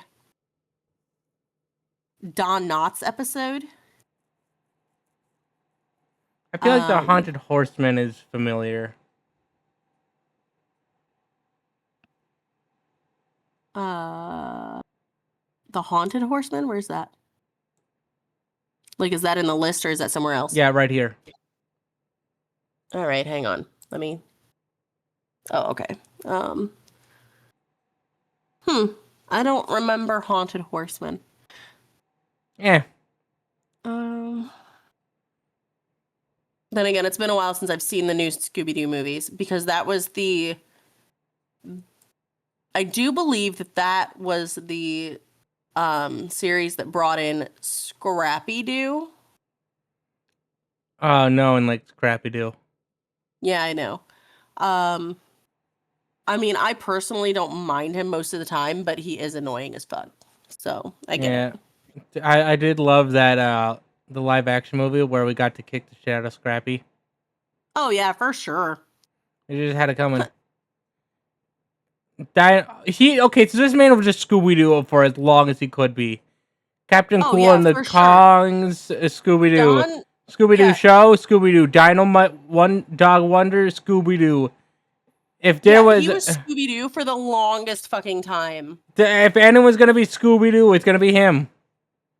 Mm-hmm. I'm pretty sure he had to be dead before anyone got a chance at Scooby-Doo. Oh, he was Papa Smurf. Dude died either. He was Papa Smurf? Yeah, in the Smurfs Christmas special. Dang. And he was Azrael. Yeah, and in the springtime special. I guess he was just... Oh yeah, the Smurfs. He was Papa Smurf and Azrael and Dreamy Smurf. Nice. Good for him. Yeah, but dude was just doing everything. Yo, the Transformers! He was Ratchet and Gears and Scavenger. Nice. Yo, he was the original Ratchet voice. Oh, in Scooby-Doo Mystery Incorporated, he did Scooby's laugh. Of fucking course he did. I'm pretty sure he was dead by then. And he was still doing it. 2010 to 2013, yeah, he was just the laugh track. It was archive recordings. Even in death, this man will not give up Scooby-Doo. It looks like he stopped doing work in '96 for the Real Adventures of Johnny Quest. Yeah, I think let's just check his yeah, he died in '96. That tracks. Scooby-Doo. This man was that was his last year. Scrappy-Doo, Dr. Frankenscoob, Egad, Wacky Wizard, Dada-Doo, Mumsy-Doo, and additional voices. So he died in 1967. So he had 1 year where he wasn't voice acting, and he died. I like how you said 67 when it's clearly 97. Shush up. How dare This you? man died the year I was born. Fuck you, guy. Yeah, you were born in I will dox 1967. myself. I will dox myself so hard. You were born in 1967. Oh man, he died literally a month before I was born. Damn. You know what's equally crazy? If memory serves, Elvis died like right before I was born. Let me check when Elvis died. Okay. So okay, not Elvis, but there was some famous person. So so I'll say it. My birthday is December 3rd, 2001, and if memory serves, there was some famous person who died right before I was born. Jesus. So my birth date, okay, is 30, I want to say 34 years. Maybe it's only 33, but it's 34-ish years after the assassination of President Kennedy.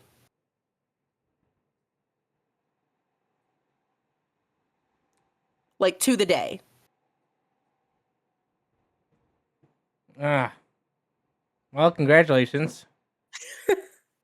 Congratulations on your reincarnation, Mr. President. Only took me 34 years, you know. Now, let me quickly just send you something that you might want to show on stream. Oh boy, what are you sending? And where are you sending? I need my stuff to load, but Okay. you'll receive it. Don't worry. Okay. Never fear.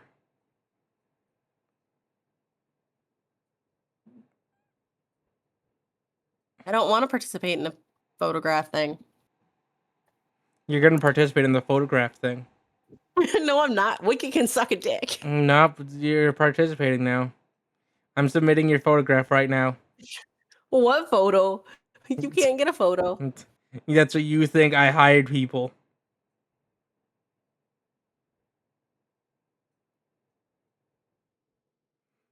Why is my phone being butt? Maybe it's just my Wi-Fi being stupid. I'm gonna try undoing Wi-Fi. Undoing Wi-Fi. I cast just fuck off Wi-Fi. But yeah, my laptop has a built-in no take my camera thing. Yeah, my laptop had that as well. It still does, but my laptop is also kind of dying. Sad. I leave it plugged in at all times. It doesn't really do the lap. Same. Yeah, mine is no longer a laptop. Mine is a desktop for sure. It's what I stream on. Exactly. Oh, mine, I don't even stream on it. I can't trust it for that.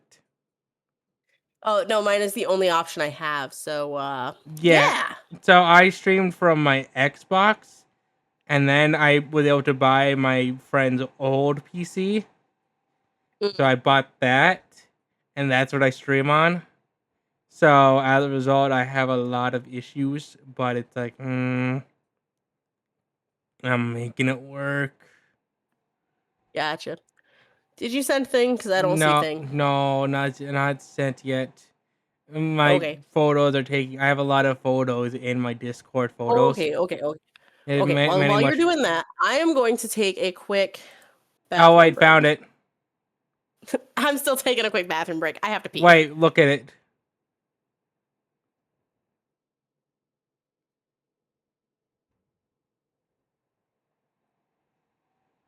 Thank you for making it find the plan, but please sit the fuck down because I don't want you. Well, you came back. We gotta assassinate you again. Hideous looking ass. I forgot. I have it set up to play some of my clips from my channel. So if you hear me talking, it's literally just my clips. Yeah. Anyway, what did you think about the picture? Very nice. Yeah, you came back. We have to assassinate you. Wait a second. Yeah, I'll just be here on my phone. Nope, can't repair it.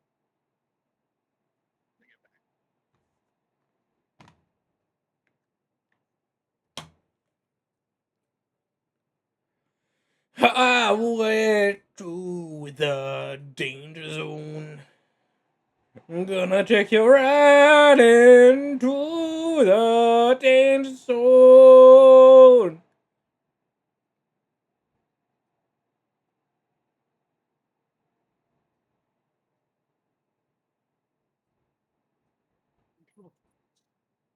Yeah, you're in control. Mhm.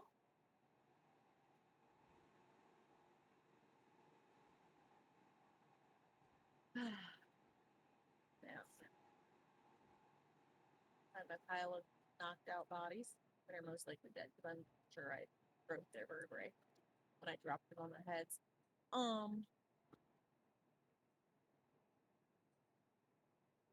They have somebody in my channel. Like, you know how people have like a mod and then like people that are designated for jobs? I have like a clipper in my channel if I ever became like a big streamer.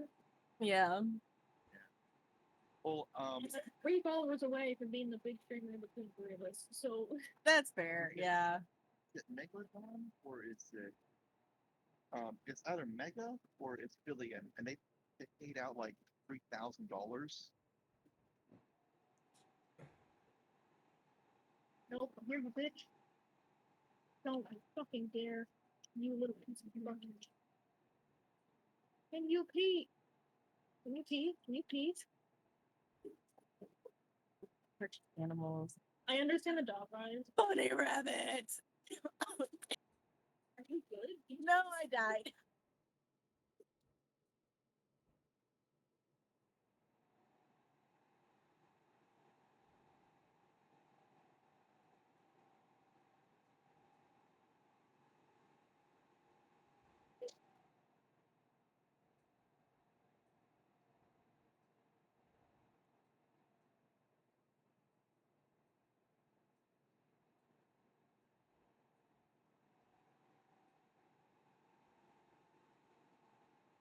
Plants. You must not. Yeah, he had 2 extras. Okay. I did make an extra spot in the middle of the place because we don't need that one scarecrow in the middle of the field. Okay. Somebody's not in bed, and it's not me this time. Not me. I have the cat. Thanks. I win.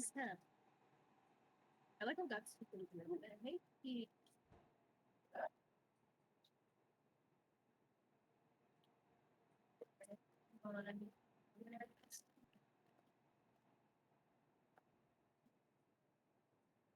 All right, I am back.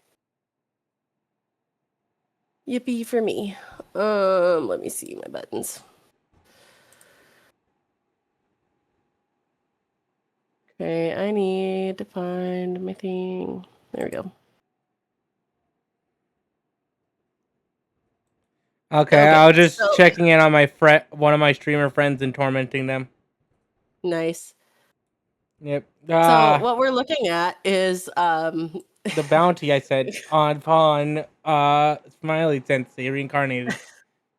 yeah. Yeah.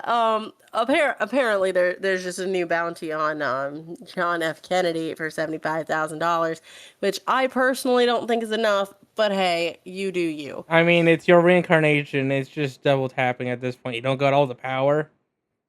That's true. So it's I a thing don't of, have any of the power. well, it's like you see the thing is like John F. Kennedy first life gonna expose like a bunch of shit, and it's like gotta stop him. And this one, your small Twitch streamer, maybe if you get partner, then that thing gets knocked up. But Maybe if I get partner. yeah, then you have power. That's funny shit. You got clout. Oh shit. Are we done with the banana splits then? We could Because go the over only thing this. we had left was the segments and the music, it looks What? like. Let me see. Covers, other projects. Oh, there's a 2008 revival. Yeah. My sister used to watch it. Products announced a multi-platform He's Now, featuring to be new fair, my toys. sister is your age, so I found out about banana splits because of the fact that I was in IKEA, and I went to the. I was bored as heck. I went up to the dining area, and I just saw the banana splits on like a TV somewhere, and I remember a dark room. That was a small dark room, and I was just watching the TV from there. oh, I don't remember much. gotcha. It was like dimly lit. There was a chair and a door that opened up to the the dining area, and there was a TV that was playing the banana splits, and I just transfixed on banana splits. Gotcha. There might be hidden dark lore of me that I don't remember. Nice. Yeah, there might be horrors that I experienced, and I blocked it out of my memory. Who knows? I ended up in the Throngler room. I don't know. Something. Yeah, I don't see anything else of note in Ooh, El the Kabong. Oh, Jesus. Home media reruns. Quick Yep. Draw McGraw. Quick Draw McGraw. Message for Quick God. Draw McGraw. Oh, shit. The most memorable thing I can remember from that is him reading the note that was sent to him, and it's a telegram. And so every time there's a period, it says stop. And so he stops walking. And then at some point, he ends up like getting hurt or some shit. I can't remember exactly what happens, but it's funny shit. Oh yeah, they were good gags. Anyway, Mm-hmm. finally we finished the banana splits. To the big comfy couch. Yes, and oh god, this list is never gonna get shorter. The dawning Why? realization we are damned. Oh, yeah. Oh god! Oh god, it's horrifying! Oh no! Ah! Oh, jeez. French! French. It's horrifying! Oh god! Not French! Yeah, no, I can't read that. So I am not doing that. I know what it says, but I refuse to say it. I can read it because of the fact that I watched a documentary on the big comfy couch once. But I also refuse to say it because it's French. Yeah, my first thought was if I say this as an American, I'm going to butcher it because I've never learned French in my life. Oh, I don't know how to say it like with a French thing. But I just refuse to I allow assumed it was Le Monde des Lunettes. I believe you're about right. But equally, I refuse to say that because of the fact that it's French. And I don't care if I Also, butcher it or not. It's French, and I The refuse Big to speak Comfy it. Couch is a Canadian children's prop comedy television series which is about a clown named Lunette and her doll, Molly, who solve everyday problems on their eponymous couch. Yes, it was a very big couch. Like, it's stupid big. Yeah, It was produced by Shirley Wagner. Cheryl and Wagner and Robert Mills, directed by Wayne Moss, Robert Mills, and Steve Steve Wright. Wright. It Oh, we premiered on were March 10th, perfectly in sync 1993 there. in Canada.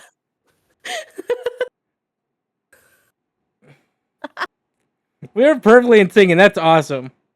And on January 9th, 1995, in the United United States, States on public television stations across the country, airing its final episode on during December December 29th, 29th. 2006. The program was also broadcast on Treehouse TV from 1997 to 2011. What have we degenerated into? Yes. Premise. What is the premise? As with many children's shows, the series had a number of staple elements. Lunette performs a daily exercise routine she calls the clock run stretch. And she also reads stories to Molly. Has unusual encounters with dust bunnies who live under the couch. Sings theme songs and visits different places of Clown in Clown Town. Town. This is the new gag. This is the new bit. There's no escape. When visiting Here's Granny Granny Garbanzo's Garbanzo's garden, Lunette encounters the cat. Snickle Fritz. Major Major Bedhead, Bedhead who who delivers delivers mail mail via via unicycle, and unicycle, and Granny Granny herself. The herself. conversation with Granny is typically the episode's teachable moment in which she offers Lunette some wisdom. Okay, you take over from here. I'm gonna drink something because apparently my throat hurts. Oh, I thought you were dying from the gag. I am dying from laughter though. Let me just drink some energy drink. Wouldn't want to lose any energy for this. We're only 2 hours into this nightmare. We're 2 hours into this, and we got through technically 2, but really, if you're going by completion standards, 1 one Wikipedia. Hey man, we made it through like 2. I'm saying technically 2 because we also got I'm saying 2 because we made it through Don Messick's voice acting career. We made it through the Banana Splits horror movie, and we made it through Banana Splits. Yes. So, okay, technically fine. 2. Technically, we'll 2 count it full. as 2. But it's a thing of like, by all means, this is a nightmare of our own creation, Oh yeah, for sure. and I love it so much. I'm so happy, but also so horribly terrified of I've damned myself. I've made my own hell, and I love it, and I shouldn't. Yeah. Major Bedhead often stops by with gifts and messages from Auntie Macassar? Mascara. No, that's Macassar. That is not mascara, sir. Nah, it's Auntie Mascara now. In seasons 1 through 5. Or Uncle Chester in seasons 6 and 7.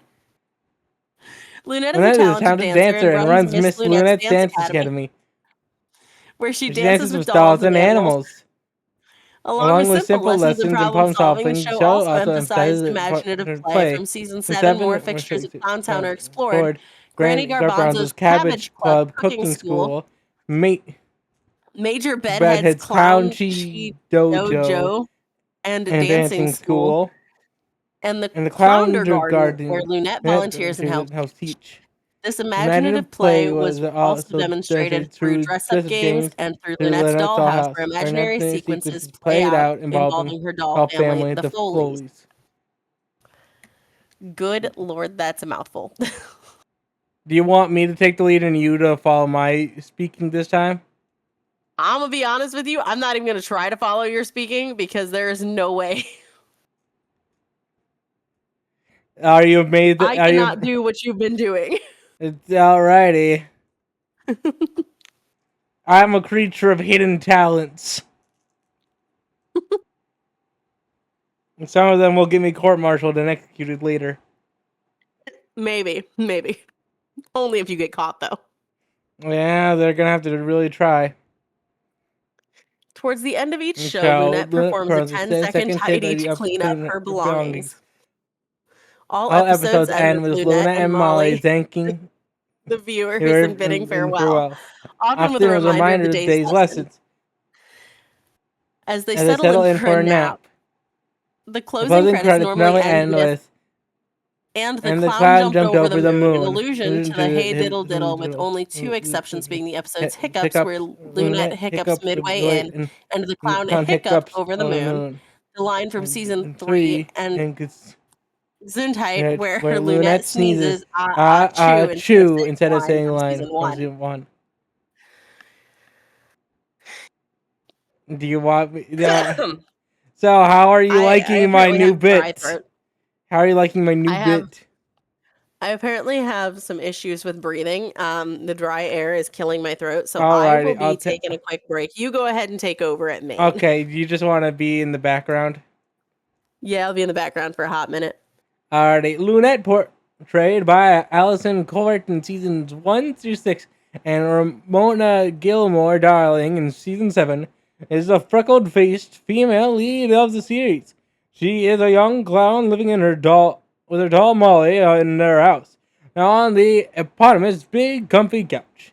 An oversized green floral couch. She frequently reads stories to Molly, always performing the clock rug stretch, and likes to visit Granny Garbanzo, Auntie Mascara or Mascar, or Uncle Chester. Frequently sent Lunette postcards and gifts by mail, which Major Bedhead delivers on his unicycle. Lunette is gifted in the art of classical dance. Citation needed. And runs Miss Lunette's Dance Academy. Another gift she possesses is the very unusual skill to clean just about any mess in just 10 seconds, which she calls the 10-second tidy. Initially, Lunette was too young to visit Clowntown by herself, but starting season 7, Lunette makes frequent trips to Clowntown to visit Granny's Cabbage Club cooking school and Major Bedhead's Clown G Dodo and dancing school. The trips to the first location help teach Lunette how to cook. The trips to the second location indicate that she practices martial arts. Lunette also takes Molly to Clowner Garden and helps out with the younger clowns. Molly, formed by Bob Stutt, is Lunette's living doll. Lunette found herself in a barrel with a sign marked "Free to Good Home" and adopted her. She believes that dust bunnies really exist, despite Lunette's disbelief. Her favorite food is donuts. Her hobbies include playing her fiddle and going fishing. She only speaks via cartoon bubbles and usually answers Lunette's yes or no questions by either nodding or shaking her head. And gosh, I just realized something. What? So we started doing a gag, a pretty good gag. We started doing a gag on the clown wiki. We are just clowns. We are going to motherfucking Clowntown. That's what we're doing. That's exactly what we're doing. We're going to Clowntown. We're guest speakers at Clowntown. That's just now our lives. We're in Clowntown. If you want to find us, just find That's the Clowntown. That's gonna be in my bio now. Guest speaker at Clowntown College. Same in mine. We're now speakers at Clowntown. We are the Wiki Clowns. We teach the lessons of how wikis are hilarious and laugh. Madness. Yes. I told you we having an energy drink at 10 p.m. It's only 10. Oh, yeah, it's only 10 for you. It's 11 here. Yeah, I know. Both of us are, but either way, the madness is, and the fact that I'm drinking an energy drink at this time, the point stands. My mind is gone. Listen, I can't word. Listen, I get the caffeine circle flavors because I need the caffeine and I drink them throughout the day, even during bedtime. So I totally understand. Oh yeah, fun fact about me. So I got the tism, along with some other stuff. You rhythm with the tism, got it. Yeah, but part of my tism is that caffeine has kind of bad effect. Basically, I have to chug like a 200 milligram caffeine energy drink to really get the feeling. Otherwise, it's like kind of it. Like I get the tingle of energy, but it's like not really there. But I still can get quote unquote nightmares from drinking caffeine late. But here's the other fun part. Years ago, I was in the middle of a nightmare. And I had lost. It was about to be the bad ending, like usual with a nightmare. And right as I'm about to wake up, I'm like, wait, you motherfuckers, this is my mind. How dare you try to beat me? And I managed to rally the charges and kill the people who were beating me. And from that day on, like I had a few more times where my nightmare tried to best me, and then it was just like, nah, it's my mind, motherfucker. Recently, I went to like this thing that was like a mix of Danganronpa and Saw traps. Yeah. and died a bunch of times, began to outmaneuver them, and like I get captured, and this motherfucker turns into like a goddess, and she's like she holds this weird key that I remember still. And she's like, this is the key of revolution, but this is as close as you'll ever get to it. You'll be a puppet. And I wake up to my alarm. I turn all my alarms off, and I'm like, nah, motherfucker, round 2. Like, I dived back into that nightmare, being like, you motherfucker. It's bullshit. It's my dream. It's my mind. I'll take the key to revolution. Fuck you. Yeah, like, I straight up dove back into my dream, shut off my alarms, and I'm like, round motherfucking 2. You don't get away that easy with taunting me, you son of a bitch. So my nightmares are not nearly that fun. So around the time that I was pregnant the first time, Yes. like I had just lost the baby, and within like the first week or so, I had a nightmare where somebody had come to steal my child out of the bassinet in my house. And so I wake up and my brain, still in a fog, sees the face of the person that was trying to steal my child, and I swing, like I full arm smacked my husband in the face. And he woke up out of a dead sleep going, what the fuck did I do? Oh God. Because I smacked him across the face. Oh, so if you like that one, Jacques, I'm not sure if Jock. Wait, do you think that Jock came? It was right to me being like, time to swing. He came with some awkward moments. All right, it's fine. Yeah, So wait, Jock, did he hear about my nightmares?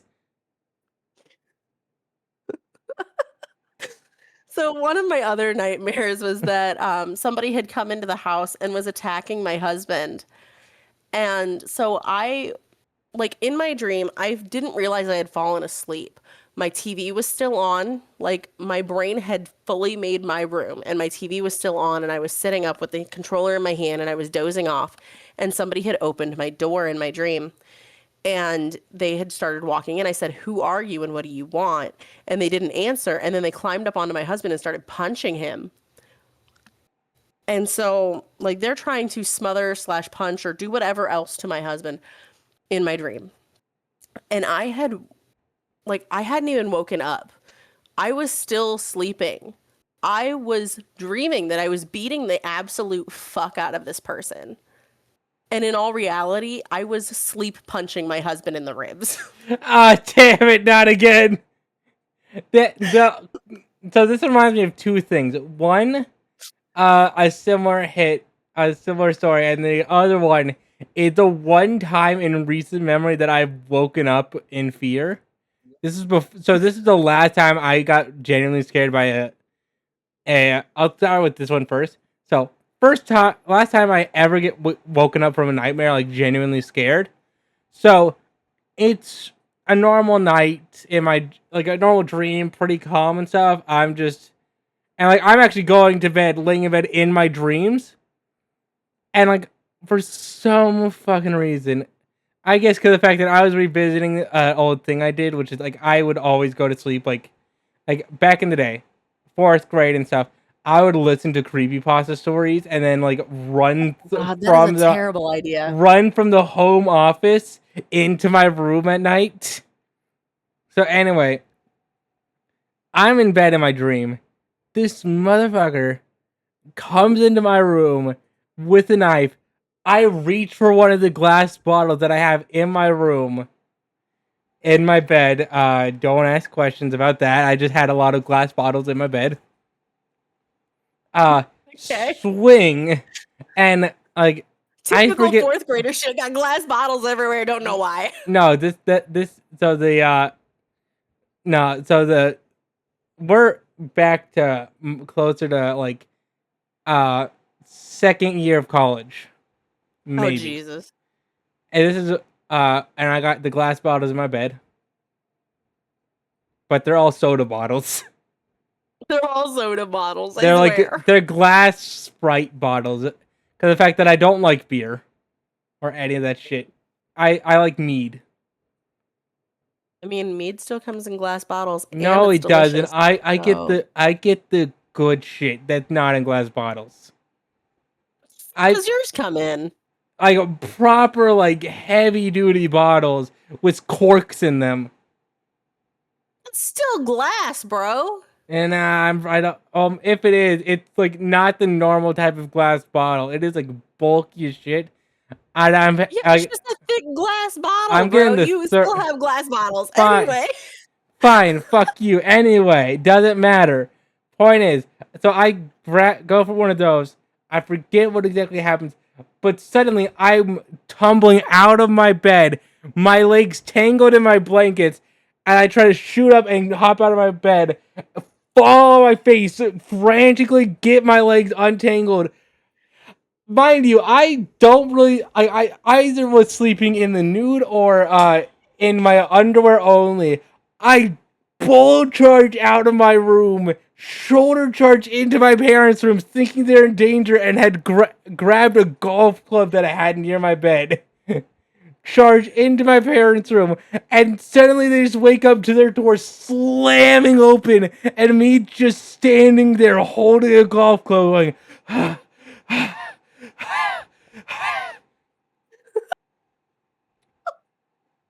Like I was about, like I had just gone ballistic, looked around, finally processed, I'm awake, the killer isn't real. I had to explain kind of what happened to my parents. And I just walked back to my room. And now the second one, a much more comedic one, is I am at my Aunt Linda's.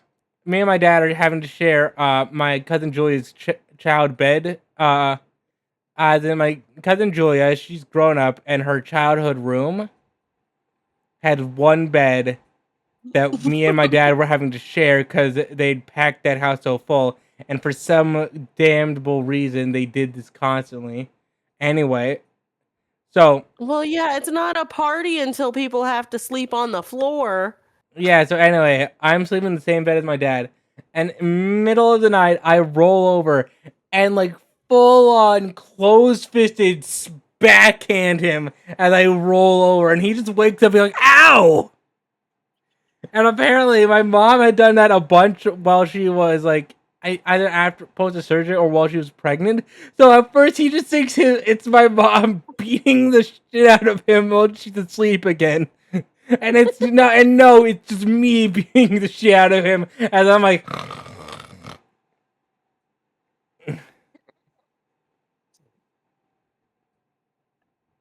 There was another time I had a dream that I was being kidnapped. Like, straight up felt like I had somebody throw a net over me, like I was stuck, I was being pulled into somebody's van, right? I shit you not, I'm fighting my way out of this net. I don't know where this fucking net came from in my mind, but I was fighting my way out of it. Like, I was punching, I was kicking, I was using all 4 of my limbs trying to figure out how to get out of this thing.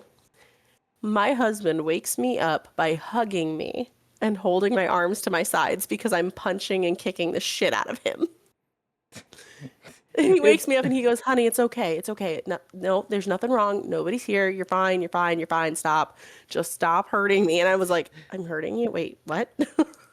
He just has become used to you beating the shit out of him as, oh, my dear wife is having a nightmare. I gotta help her.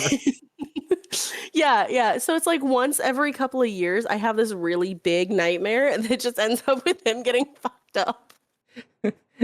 Yeah, oh, this reminds me. So here's another story. So I'm sleeping in a hotel room with my mom, my grandma, and my aunt Linda. So they're sleeping on the bed, and I'm sleeping on the pull-out couch bed. Because I like sleeping on couches. It's just a weird quirk of mine. So anyway, middle of the night, people were like halfway asleep or falling asleep and stuff. And then suddenly, I shoot up, sitting straight up. I just point a finger and scream, "You'll never take me alive!" And then fall back as I'm completely asleep. And just shot up, scream that they'll never take me alive, and collapse again. So more recently, like within the past year or so, I have had random moments. I don't remember what I was dreaming about. I don't remember anything. I just remember shooting straight up in bed, like sitting straight up in bed, not remembering what's going on, and just looking next to the bed and yelling at the top of my fucking lungs, "Who the fuck are you?" And my husband wakes up, sits straight up, ready to grab any self-defense he can find because somebody's in the house. And then he looks at me, looks at the spot I'm looking at, and goes, "There's nobody fucking there." Did not again. And that was like the third time that I had done that since our child has been born. I think that you might be haunted. I'm for sure haunted. The accident was years ago. You need to let go. Also, Gremlin, Wake just so up. you know, the infinity bandana that is in the chat right now, that is the one that you should follow. That is the one that Fine. will be streaming. Fine. I followed them.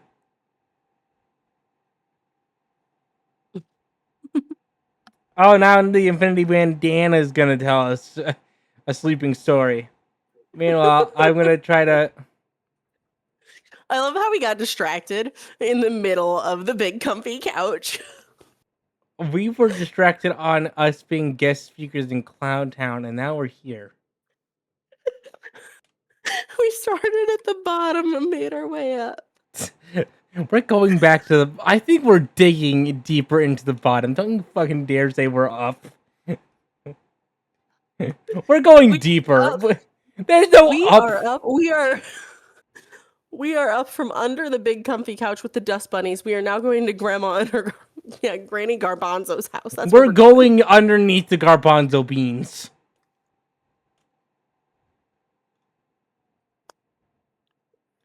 Don't you dare act like Oh my we're better than that. Oh shit. If you're wondering, I do still live with my parents because of the fact that the price of housing is fucked. Understood. If it makes you feel any better, my husband and I now live with one of our family members as well, so. Yes.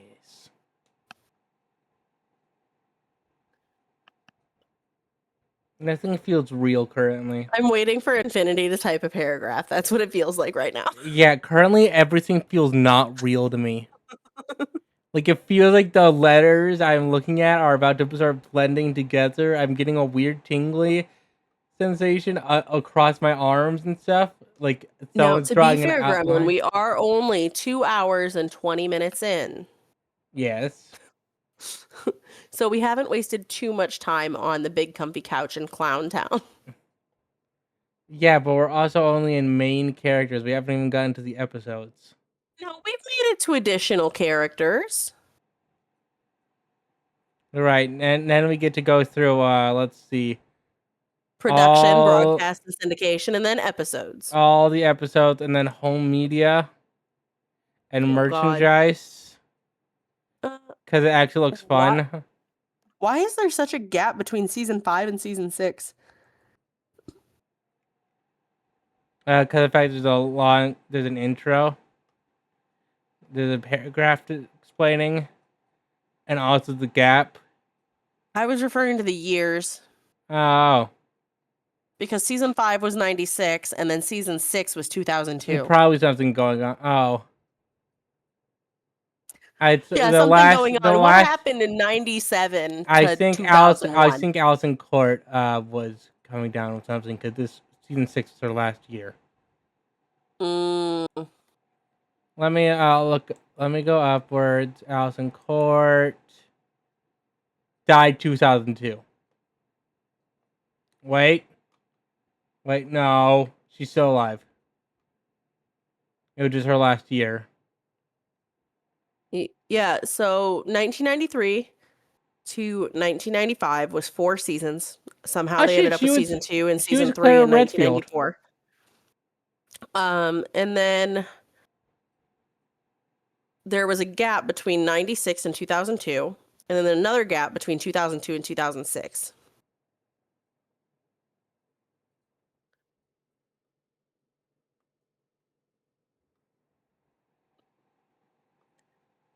I'm trying to look to it. It's Jesus. looking like. Okay, Infinity says, I remember me having a dream where me and my younger brother were playing some kind of game, and it ended up with him winning and me getting mad. Then the next morning, my brother told me something that made me laugh my ass off. Apparently, I had sleepwalked into his room, turned on his light, woke him up to only tell him, fuck you, and then I sleepwalked back to bed. Damn! That's a spiritual fuck you.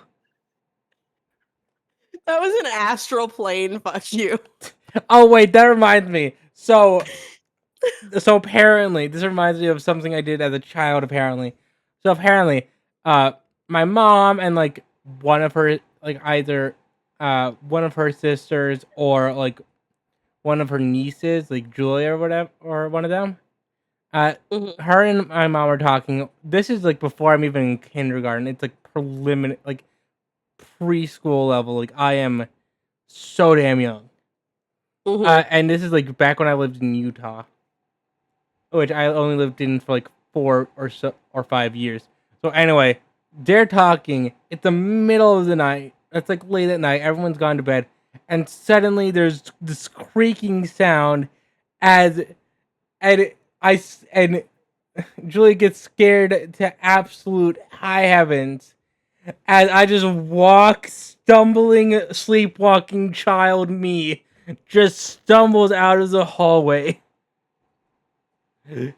and just will not leave. And she gets scared to hell because of the fact that just suddenly a figure walk out of the shadowy hallway late at night.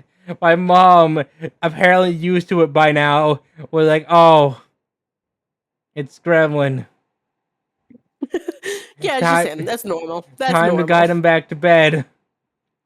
And I'm convinced the universe wanted me dead because the fact that it tried to kill me like 4 times while I was like in my first 5 years of life. That's fair. Yeah, it still tries occasionally, and it's like, damn, this universe really just don't like me.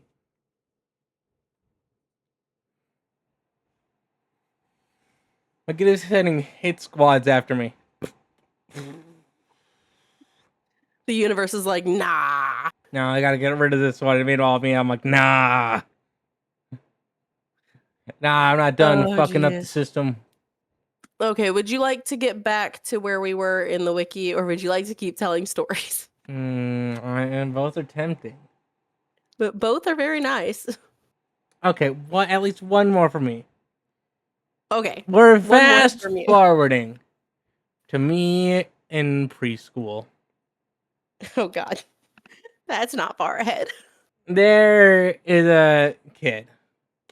He's the school bully. And Oh, God. while I'm playing with my toys, I'm having a good time, this son of a bitch walks over and steals my toy. And the teacher rejects it because they just can't get him to listen. And so I wait. I bide my time. I get up. I walk over to him while he's sitting or whatever. I shove him with my full force down to the ground, like until he's like on his side or something, and then I just sat atop him, and I refused to get up. I was like, "No, this fucker stole from me. I'm sitting here." Like they You could steal from me, you become my bench.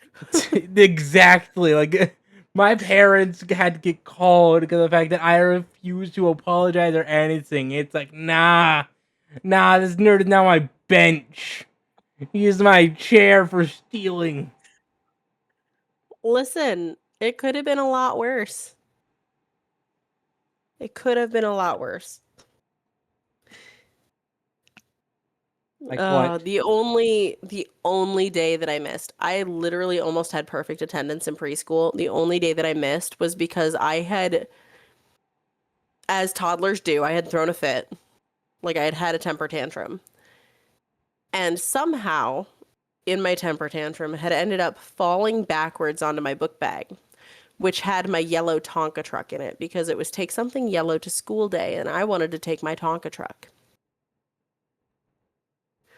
So I said, I'm taking my Tonka truck, and it was in my backpack. And then my dad said he couldn't take me, which was not the norm. Like, normally he could take me to school. And so somebody else said they were taking me to school, and I got mad. So I ran upstairs to my room, and I ended up slipping and falling, and I busted the skin on the top of my head open. So much so that I had to go to the emergency room, where instead of stapling it or doing stitches or anything like that, they just super glued my head back together. Well, now this leads into another of my story that I have to tell. It's just now story time. So, here's the story about how someone. Wait, it's a story. We got a story from Bandana first. Another Oh, funny okay. sleepwalking story. I had sleepwalked into my parents' room, woke my mom up, and said, "It's in the ventilation and in the pantry." Next day, mom tells me that I had sleepwalked in, and in some way managed to warn her that the next day she would find a mouse in the pantry. Oh. Okay, so there are now two stories available to you. Two gremlin lore stories that I will let you choose your own adventure. Ooh, One gremlin lore. that relates to the head injury that you had. Okay. The other one relating to not remembering things and mothers. Can I have both? Perhaps. Can I just choose which one I get first? Choose which one you get first, and then if I feel generous. Infinity says I vote story number both. Which one? Let's go with the one about the mom, I guess, first. All right, here's a short story about something that I would have to learn to control in my later years. So one day, this is a short story broken a bit because of the fact that this is secondhand information. Piece together as firsthand information, but I don't remember jack shit of this because I'm still very young at this time. We're back in Utah, folks, where it all began, where my origins were. And I get really pissed off one day in the house. So I stormed into my room. And I started knocking over chairs, ripping posters off my wall, hurling toys across the room. I am having a full meltdown. And it's looking like my room just got hit with a miniature tornado.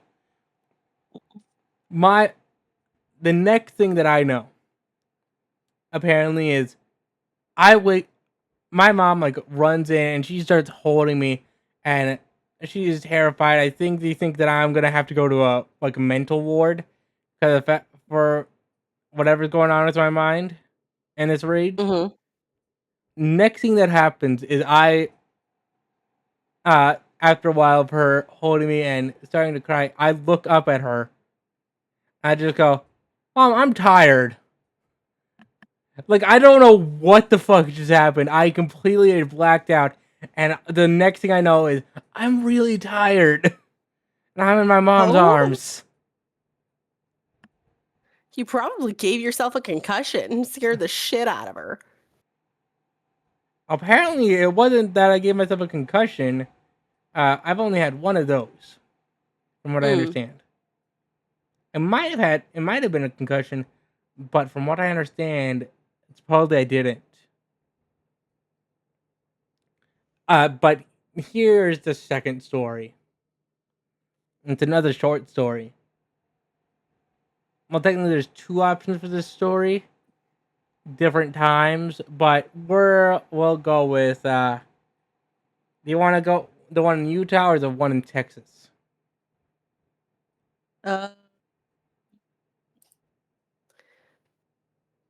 Texas. We're freshly moved to Texas, me and my sister are currently in a hotel room, and we see one of those Oh, rolling God. office chairs that you can spin. Mind you, Oh, dear. I'm maybe 6 or 7. My sister is 3 years older than me at most. As 3 years older than me. That's just the age gap. So I get in the chair and she starts spinning me. And she's spinning me faster and faster and faster and faster, and I'm having a great time. And then I let go. And now here's where the story gets conflicted. Is what I hit. It's either a brick or a glass table. And either way, I bang the back of my head against something. I go slack. And Green runs over to. We're just gonna call her Kareen, okay? Okay. Anyway, I was like, I'm pretty sure you just doxed your sister. It's fine. you see, no one knows my last name, so it's fine. Kareen's a common name. We just move on. Continue. Anyway, she runs over. She's holding me, and she sees the blood coming out of the back of my head, and she thinks, "Oh God, I just killed my brother." First reaction. If it's not to bury your ass, then I don't want it. and then from what I understand, pretty soon afterwards, I got stitches in the back of my head. But yeah, I'm just saying, as an older sibling, 100%. If the first reaction is not, oh shit, I'm gonna be in a lot of trouble, let's bury this, then it was kind of a thing of you can't bury it. There was no yard. It was in a hotel room. Oh shit, gotta tell mom. Yeah, Oh, God, that's great. my sister legitimately thought she murdered me. Oh God. I don't know why that legit makes me so happy. Damn, I wasn't aware you hated me so much. No, it's not that. Damn. It is literal. Apparently, you just hate my ass. You are a hater. It's not that. It was just the reaction of, oh shit. I've killed my brother. Oh God. So semi-similar story, not particularly happening to me. I have a cousin as God damn it. Infinity, that's great. So as well, I thought I accidentally killed my brother at one point. I was about to actively. Listen, Anyway, I have done a so it number of didn't things where happen to my me. sisters should have believed and that. it was a similar killed me. situation to what you were talking about with the spinning chair, right? But it was a slightly different situation. So my cousin, she was a toddler, and I got all this information secondhand from my aunt. So, basically, my aunt's husband at the time, because now they're divorced, which is my cousin's dad, was spinning my cousin, who was probably like 2, maybe 3 years old, on a bar stool as fast as he could. And almost gave her shaken baby syndrome. Oh, I should have gotten shaken baby syndrome. When I was still crawling, I fell down a flight of stairs Oh shit. on accident. I was Oh, crawling shit. after my sister and my cousins, Mm. and my I lived hand in a missed this house thing, with some of my cousins for the I first tumbled 7 down the years of my stairs. life. So I tumbled down the stairs, slammed against the wall, and tumbled off the aisle and tumbled down the rest of the stairs into the basement. Infinity, you can Google that. But I can give you a quick rundown. So also the nearly quick suffocated. rundown is a Jesus Christ, Gremlin. I told you the universe has tried to kill me. Shaken baby syndrome is essentially when you cause enough movement for a child's brain to move inside the skull. and it causes serious trauma to the brain itself and therefore causes issues in the baby. It can lead to, in minor cases, it can lead to brain development issues, but in major cases, which is most of the time because you have to be very violent in order to give babies shaken baby syndrome, in most major cases, it actually causes the death of the child. But it can cause long-term disability in small children. So anyway, yeah. On a lighter note, before I left Utah, I also nearly suffocated. I just suddenly could not breathe the mountain air and nearly died. Jesus Christ. At 2 months old, I had RSV and stopped breathing. I turned blue. I got life lighted. And then when I came home from the hospital, I had chickenpox. Ah, nice. Yeah, so Yeah. the interesting part about me is the fact that my parents are out of the house at this time. My sister's in her, I think, at school. Because she's 3 years older than me, so she could actually be at like school and stuff. I'm in my grandma's arms. She's rocking with me, and just suddenly I stopped breathing. Like I suddenly could not breathe, and she was like, "Oh God, my grandson is about to die in my arms."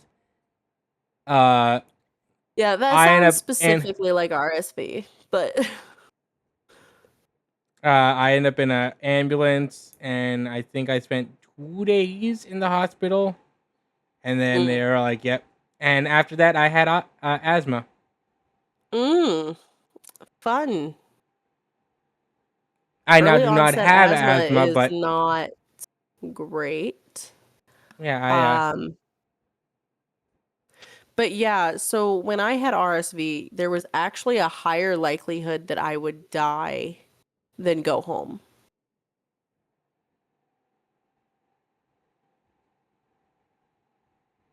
wait, Like what? my parents were fully prepared at when I was 2 months old to not be able to take me home. Because in the time period that I had RSV, it was much worse. Like it was less treatable than it is now. And so kids at my age with that condition were actually dying more often than not.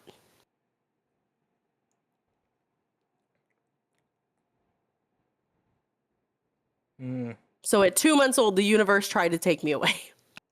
yeah, the universe has just tried a number of times with me as well. I like to think that it's because of the fact that otherwise we have a destiny that it's gonna fuck things up. My destiny is to sneeze and die. My destiny is to have a very weird death that people are like, "There's no fucking way that's what killed him." Oh So yeah, the for fact that sure. a tree nearly fell on me and killed me while I was in the middle of yard work, and wanna know why it didn't? Because it hit something bigger than you? No, because the fact that because as it was falling, I was in my own mind, and my mind was like, "Hey, you should jump to the left right now," and I'm like, "Okay, jump." Look where I was Intrusive standing in thoughts a won. tree. The intrusive thoughts won. That was Yeah, the answer. yeah, and then I look at where I was standing. And I'm like, "Oh, there's a tree there." We should probably get back to the wiki at some point.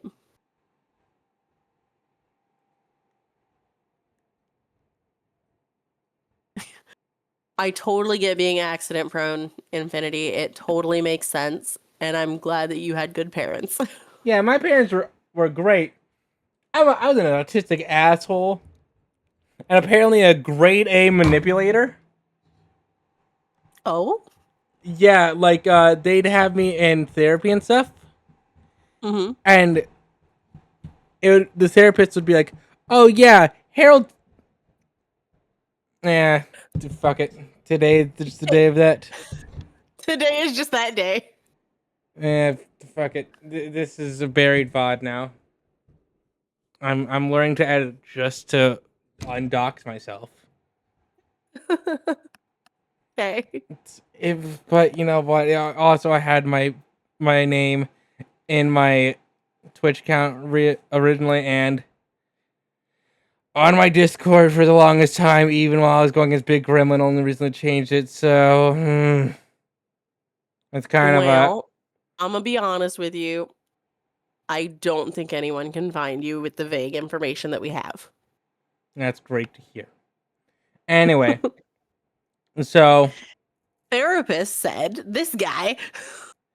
he's like, "Oh, he's great." Like they'd be like, "Have you noticed any changes?" And it's like, "Nah, he's great and stuff." And apparently, from what I've been able to gather, what would happen every single time is I'd be introduced to a therapist. I'd spend the first few days observing, the first few meetings observing and being like, and figuring out what they were looking for, ideally. Like, ideally, You weren't wrong. You were not wrong. What the person should look like how the behavior should be, and I would just mimic and like basically put up an act of just perfectly fine kid here, and I did that unconsciously late into my teens when I was in the presence of like a therapist or something. Like I just had a small little devil inside of me was a master manipulator, and I was like, I know exactly what face to wear in front of these schmucks. I was a lovable autistic child who would. I was a lovable autistic child who would walk up to people who were smoking, and I would tell them, "You are gonna die with black lungs."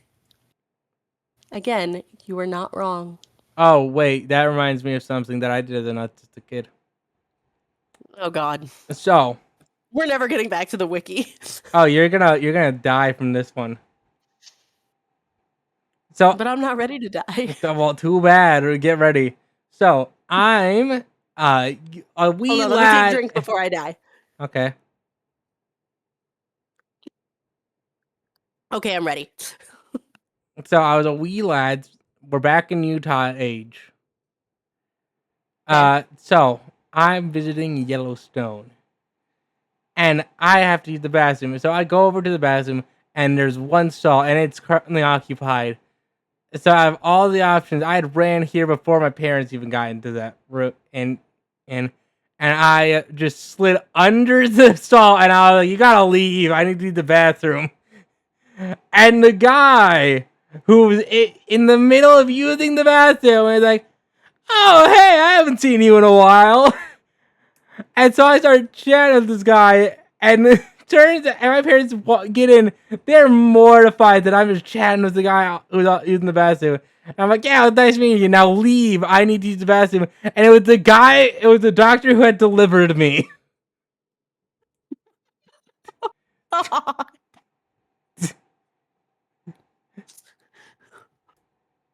He's in the middle of Yellowstone Park. You go to the bathroom. I just the child that he helped deliver slides up into the bathroom. So I was like, "Leave." Haven't seen you in a while. It just happens to be your doctor. Not my doctor, just the guy who helped deliver me. I don't know if he was still my doctor. Oh God, that's funny shit. I told you it would kill you. I'm sorry, Bandana. We must die for the better of the story. Now the story has a kill count. Great.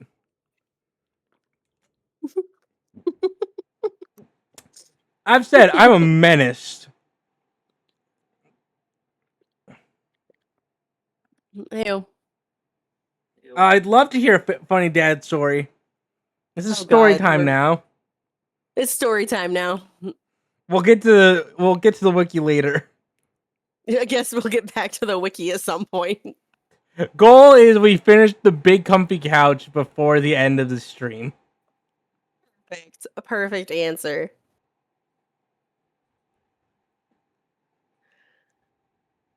We could probably work on the big comfy couch. Oh, okay. Never mind. Okay. Okay, so he cursed you. For me, it was my sister.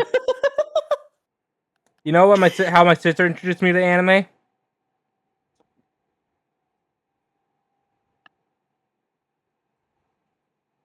I was a gamer back in his younger days. So my sister introduced me to anime via One Piece. I was Oh, damned from the Jesus. start. Yeah. It got me in its clutches, and I've been damned ever since. I'm just like, well, here I Um, am sinking. Not quite the same, but Fairy Tale. Oh no, yeah, we were both cooked. If those are your introductions to anime, you're cooked. Yep, that's totally it. And oop, Yeah, you know what I did? I made sure to damn my cousin the same way. the other thing that introduced me to anime was mangas. And then once I realized that those mangas had been turned into animes, I was like, now I need to watch to see if there's a difference between the comic book and the anime. Tends to be. So like Oran High School Host Club and Fruit Basket. I Oh, watched that. my parents walked in on me and my sister watching on High School Host Club, and they came in at the worst time. They immediately banned me and my sister from watching it. Cause the fact the scene that they walk in on is the twins saying that they do punishment games with each other, Oh and no. it's like there's They walked in on the satire and didn't realize it was a joke. he just saw we were watching smut, Yeah, they straight up thought you were a couple of weirdos. and and the thing is, I didn't know what the fuck a punishment game was. I was yet to become corrupted in that way. You poor innocent sweet summer child. Oh, trust me, that innocence did not last. Pretty soon around that. Actually, I think I was pretty depraved by that time. I just didn't know what the fuck. Like, I knew the dark, weird shit, and I just did not know the tame shit like punishment games. So I'm just like, oh, it's fine.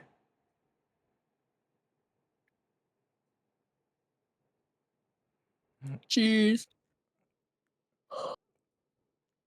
Anyway, it's while we wait. Oh, There it is. it's right whenever we're about to read. Right when we decide we've waited long enough, it pops up. It's Yeah, great. this is But so this happened when I was 16. I was sitting in my in my room room playing playing RE4 RE4 2005 remastered on PS4. Dad was working outside outside in in the the yard, yard, and then and all of all a of a sudden I sudden hear I a hear a small small ding sound, and I look into the window, and my dad is pushing his face face towards towards it, him. looking at me with a glare. Nice. And then all All of of a a sudden he sudden he disappeared. disappeared. It's like, no son of Rene, mine where'd is he go? playing Resi 4. How dare you not play the original? Oh god. He just Fuzz, goes, "You're playing games without me. Why?"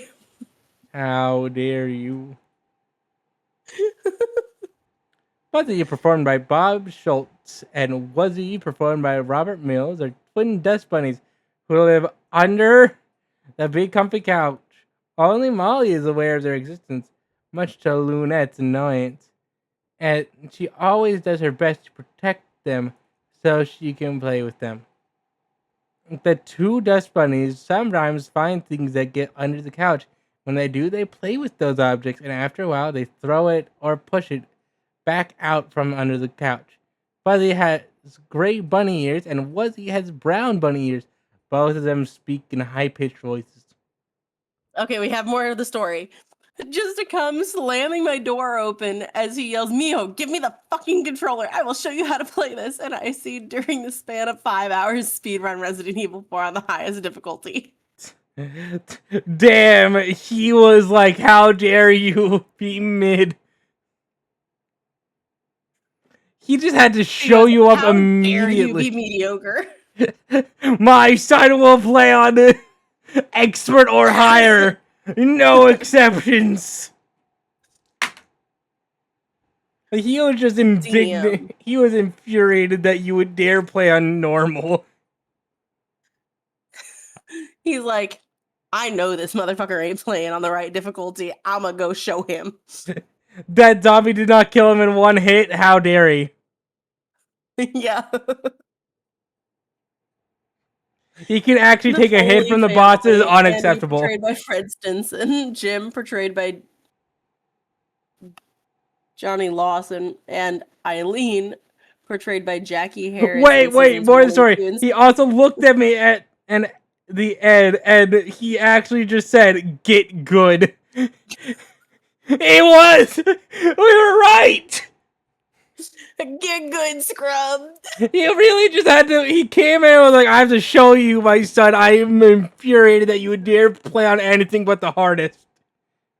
Oh, God. Are a very silly family who live inside of Lunette's dollhouse. They do not speak and only communicate with their methods of slapstick and distinguishing sounds. Granny Garbanzo, portrayed by Grindel Kurka. Yeah, I'm not even gonna try that.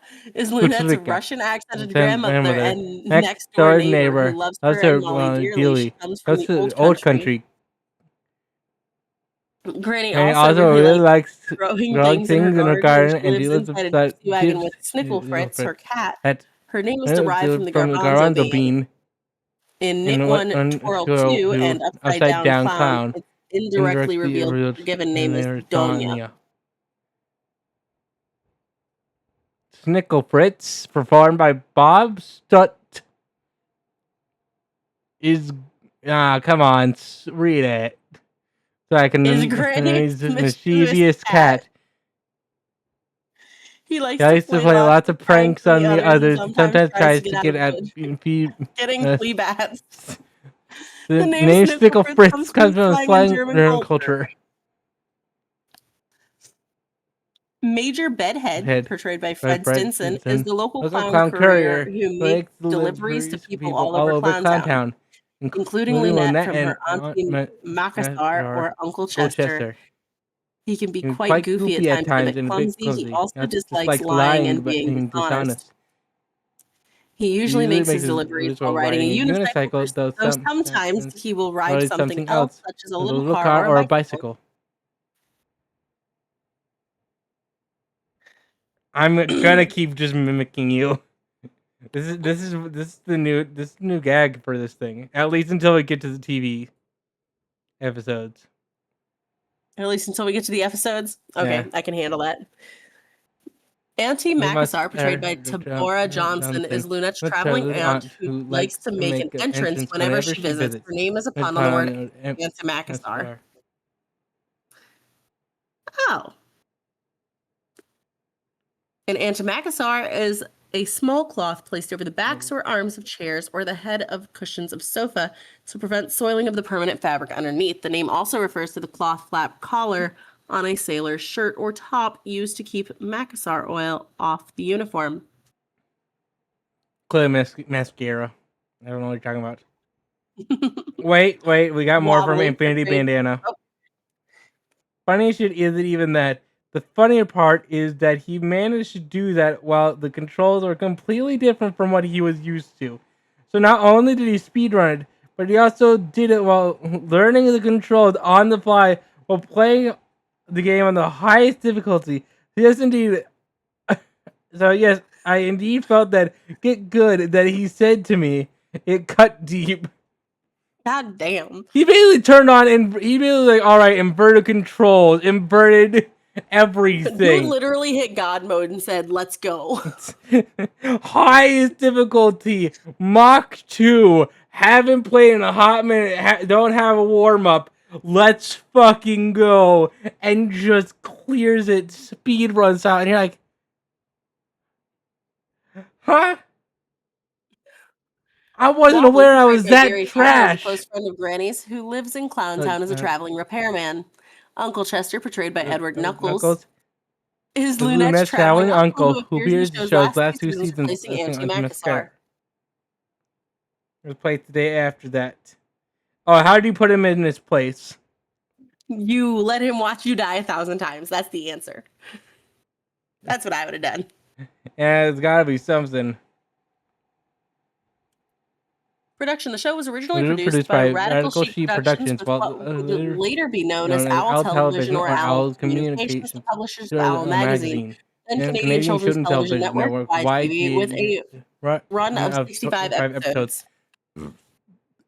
They were presented in the United States by Benny Smart, a U.S. children's television production company backed by Ernest creator John Terry in conjunction with WITF-TV Harrisburg and 2001 Tadpole Kids, who purchased the series' U.S. rights from Hollywood Ventures Corporation, commissioned 13 more episodes presented alongside Nashville Public Television, Radical Sheep Production, and Amity Entertainment in association with Treehouse TV, a sister channel of YTV and Nashville Public Television, produced 22 additional episodes focusing on preventing childhood obesity, which debuted on public television stations in 2006.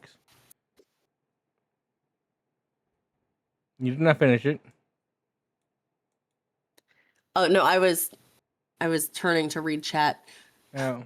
No, I outclassed him in playing his favorite game ever, Metal Gear Solid 3. Jesus Christ. Metal Gear Solid 3. That's exactly what just came out of my mouth because my tongue is dry. I think the thing is the fact that our brains are dissolving and about to fall out of our ears, and I can taste the clouds and see the moon.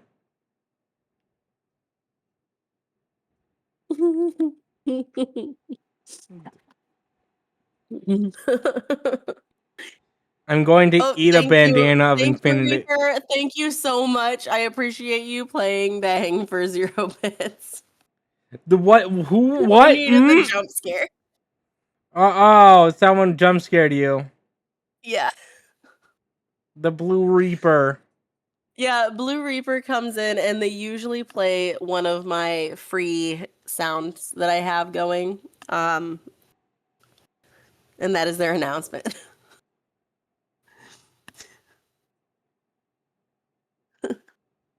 Oh, from 1992 to 2002, the show was filmed at Wallace Avenue Studios in Toronto, and in 2006, it was filmed at Toronto Studio City.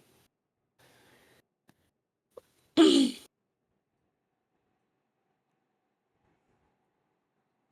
the matter? Oh, nothing, Gremlin. Nothing at all. I'm just trying to read, and I get bangs in my freaking ear. Who would bang you? That sounds like a real dick move. Listen, I mean, I know somebody that put a ring on it, so. Oh yeah, who put a ring on it? I thought I had her just chatting.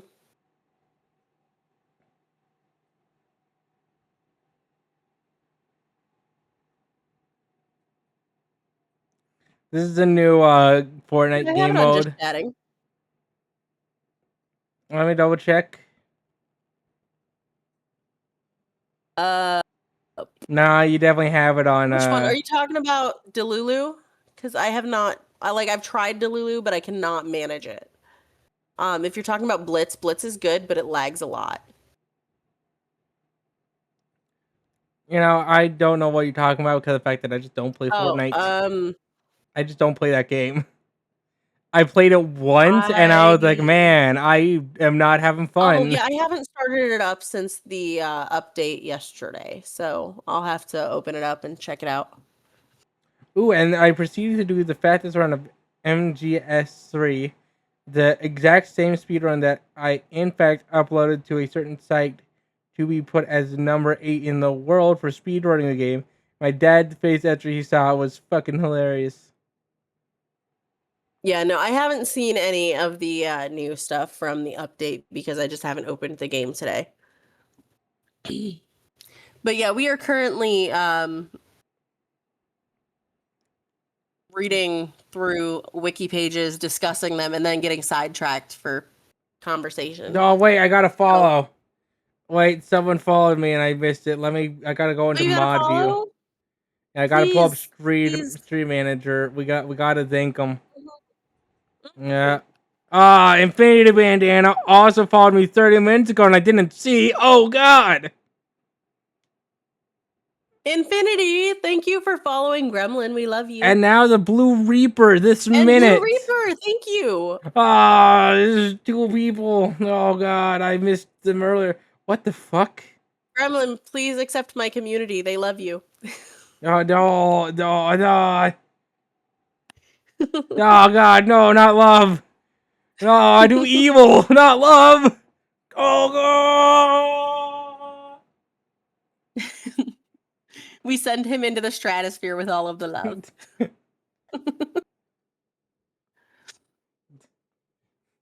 Wait, do you want to hear something funny I can do due to how my mic works? Oh God, what? Sorry, my brain didn't Shoot me. process that. Shoot me, and I'll show you something funny. What? Shoot me. I can't. Someone shoot me. Fake I'm shoot confused me. as to what you mean. Fake shoot we me. have a. Oh, Reaper just played Bang for 0 Ah! bits again. Infinity, that is great. I love it. Ah!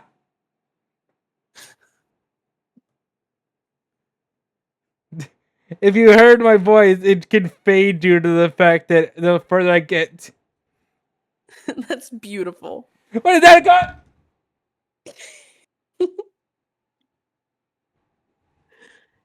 Yeah, I love your emote. It's great. It's perfect for this situation.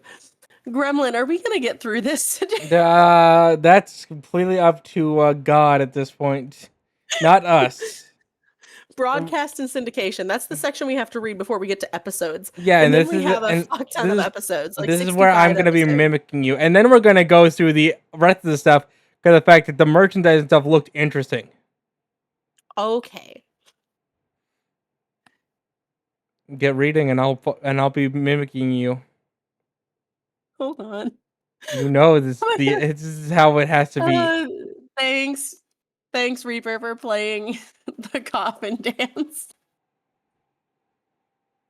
But yeah, I did have to show off the fact that I can just take my mic and I can turn it or like lean away from it, and it can go, "I'm fine."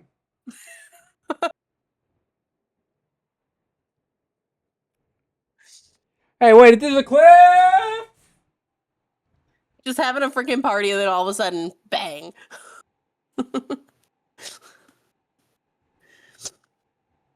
Oh God. In the U.S., the series was syndicated by American Public Television to public television stations in that country, most of which were affiliated with PBS, starting on January 9th, 1995, and ending in February 2007, with reruns airing as late as May 2009 on some stations. In Canada, the series was shown on YTV from 1993 to 1997, and on Treehouse TV from 1997 until it stopped broadcasting on February 27, 2011. The show also airs on BTV in Botswana as of.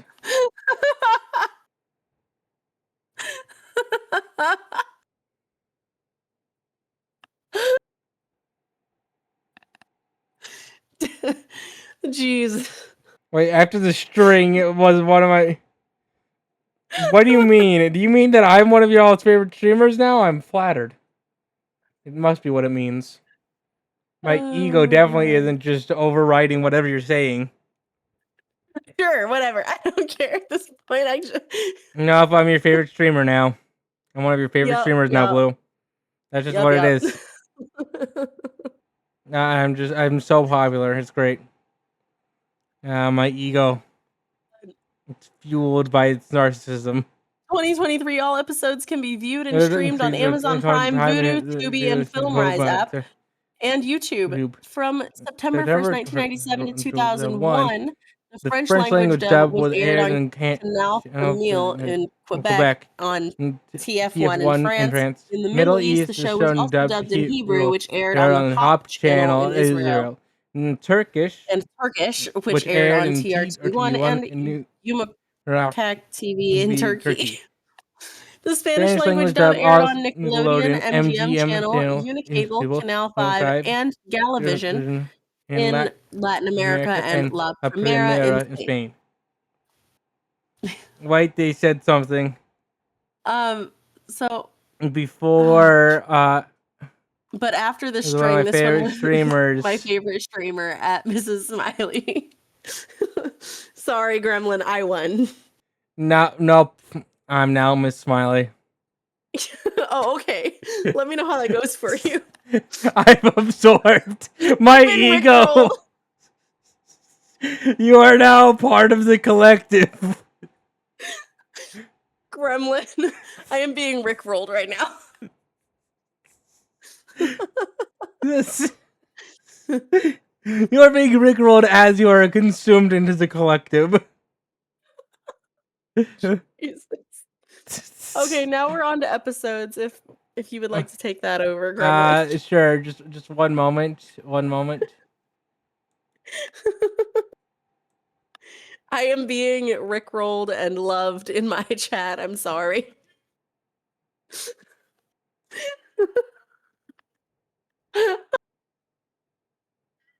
I mean, I just.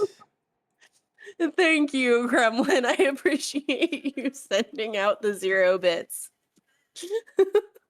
Infinity says to run. We're just. I need to make these sound alerts on my thing, but yeah, that's a later day thing. Currently, I I tell feel you like what, you help me with my OBS stuff, I'll help you with yours. it sounds great.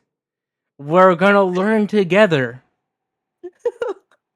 Mine is like the bootlegger version, but it's hey, it works. It's not the clean version that like someone like Bunny might have. But it's Mine is while literally we're sound alert. small, Like I don't even have it set up myself. It's literally sound alert. So it's a click, decide, done. yeah. So I think like I'll show you mine after like tomorrow or something. Well, tomorrow I'm super busy, but day after that or so, before I have to hang out with my gang, I'll show you what my OBS looks like, and it's like Is it's a tomorrow Friday? bunch. It's a shit ton. Tomorrow's Friday. Yes, today's Thursday. Okay, so usually weekends are a little bit busy for me, but Okay, we can do Monday. yeah, as long as it's before stream time, because usually we do the Monday collab. And I'm not invited to Monday clubs. I see how it is. I mean, do you want to be part of the Monday collab? Because I could probably get you in. I mean, what game would we be playing? We usually decide that before stream on Monday. Well, if it's a game Um, that I have and I can stream, then I'd be happy to. Beings as Bunny does not like Fortnite, it will not be Fortnite. I'm not a Fortnite player. You're not a Fortnite person? I'm gonna be honest. I played it once and I was like, this is terrible. Okay, in reality, you just haven't played with the right people because honestly, if you played with me and Waki and Pickle, great You time. know what? Tell you what. I'll get a free. I'll get Fortnite onto my computer. Infinity has Peak now. We do play Peak sometimes on Mondays. Yeah, I'll play Peak, but I can't stream Peak. I feel you. My computer, as I said, it's my friend's old PC that they were Gotcha. getting rid of, and it was like, and it's like a pre-built, like it wasn't a specialized gaming PC. It is like right. Do you run Peak on Vulkan or DirectX 12? I run it off of Steam. Yeah, but there's 2 separate options. Steam opens, you say play, it says do you want to play on Vulkan or DirectX 12 for your processor? I don't think I've seen that, and if I have, I don't know the difference. Okay.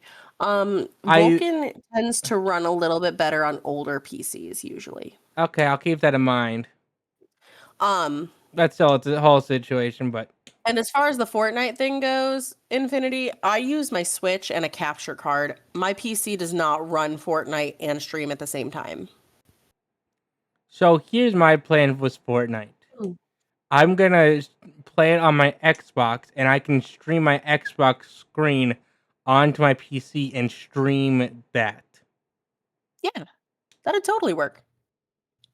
And I'll be at my PC. So if I start artifacting on stream, I'm suffering from that on the game. And so we'll be at the mercy of my. I feel you, because yesterday when we played Fortnite, I was lagging out a lot, and I ended up having to end stream like right after they did because I was gonna keep going, but I just lagged out so bad that I couldn't keep going. Yeah, I used to try to stream. And it's This is gonna be a whole new tangent if we don't kill it now. I realized that we were about to get into another like hour long just chat Yeah, about we should streaming probably. struggles if we don't buckle the fuck down. And I think that Honestly speaking, okay, so the episodes, there's like 65 episodes. Um, that being said, that's a lot. Yeah, there are 100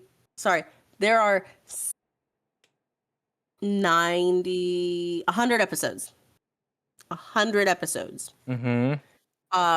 So if we don't get through them quickly, we are not going to get through them at all.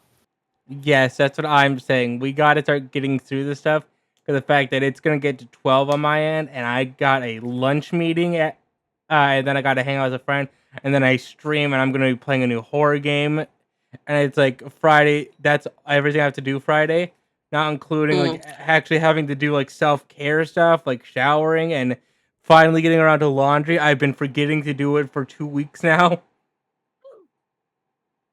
I'm really thankful that my job has not been giving me the hours. Partially because of the fact that I cannot remember to do my laundry. I'm sorry, Infinity. I feel bad that the PS4 is at your parents' house, but also makes sense. I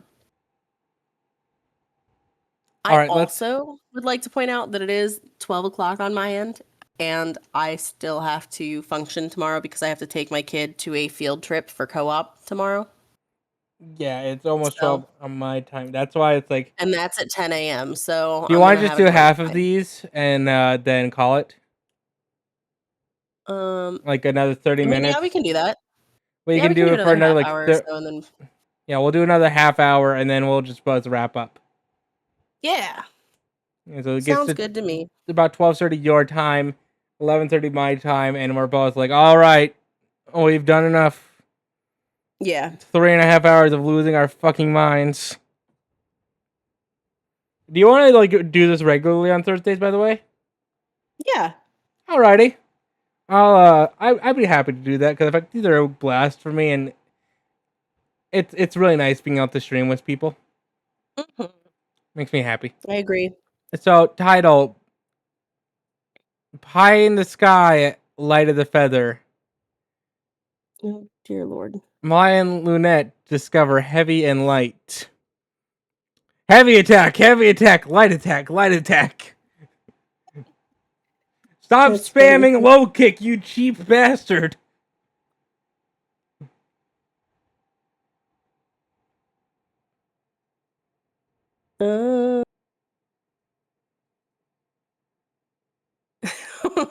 Pinch to grow an inch. 2 seconds.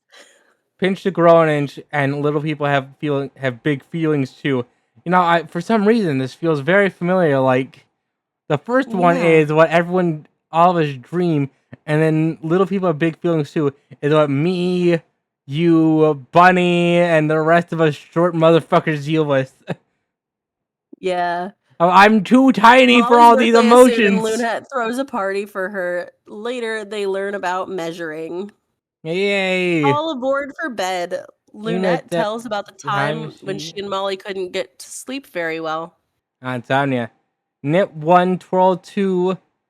When it's winter, Molly catches a cold, so Lynette makes a pair of mittens for her.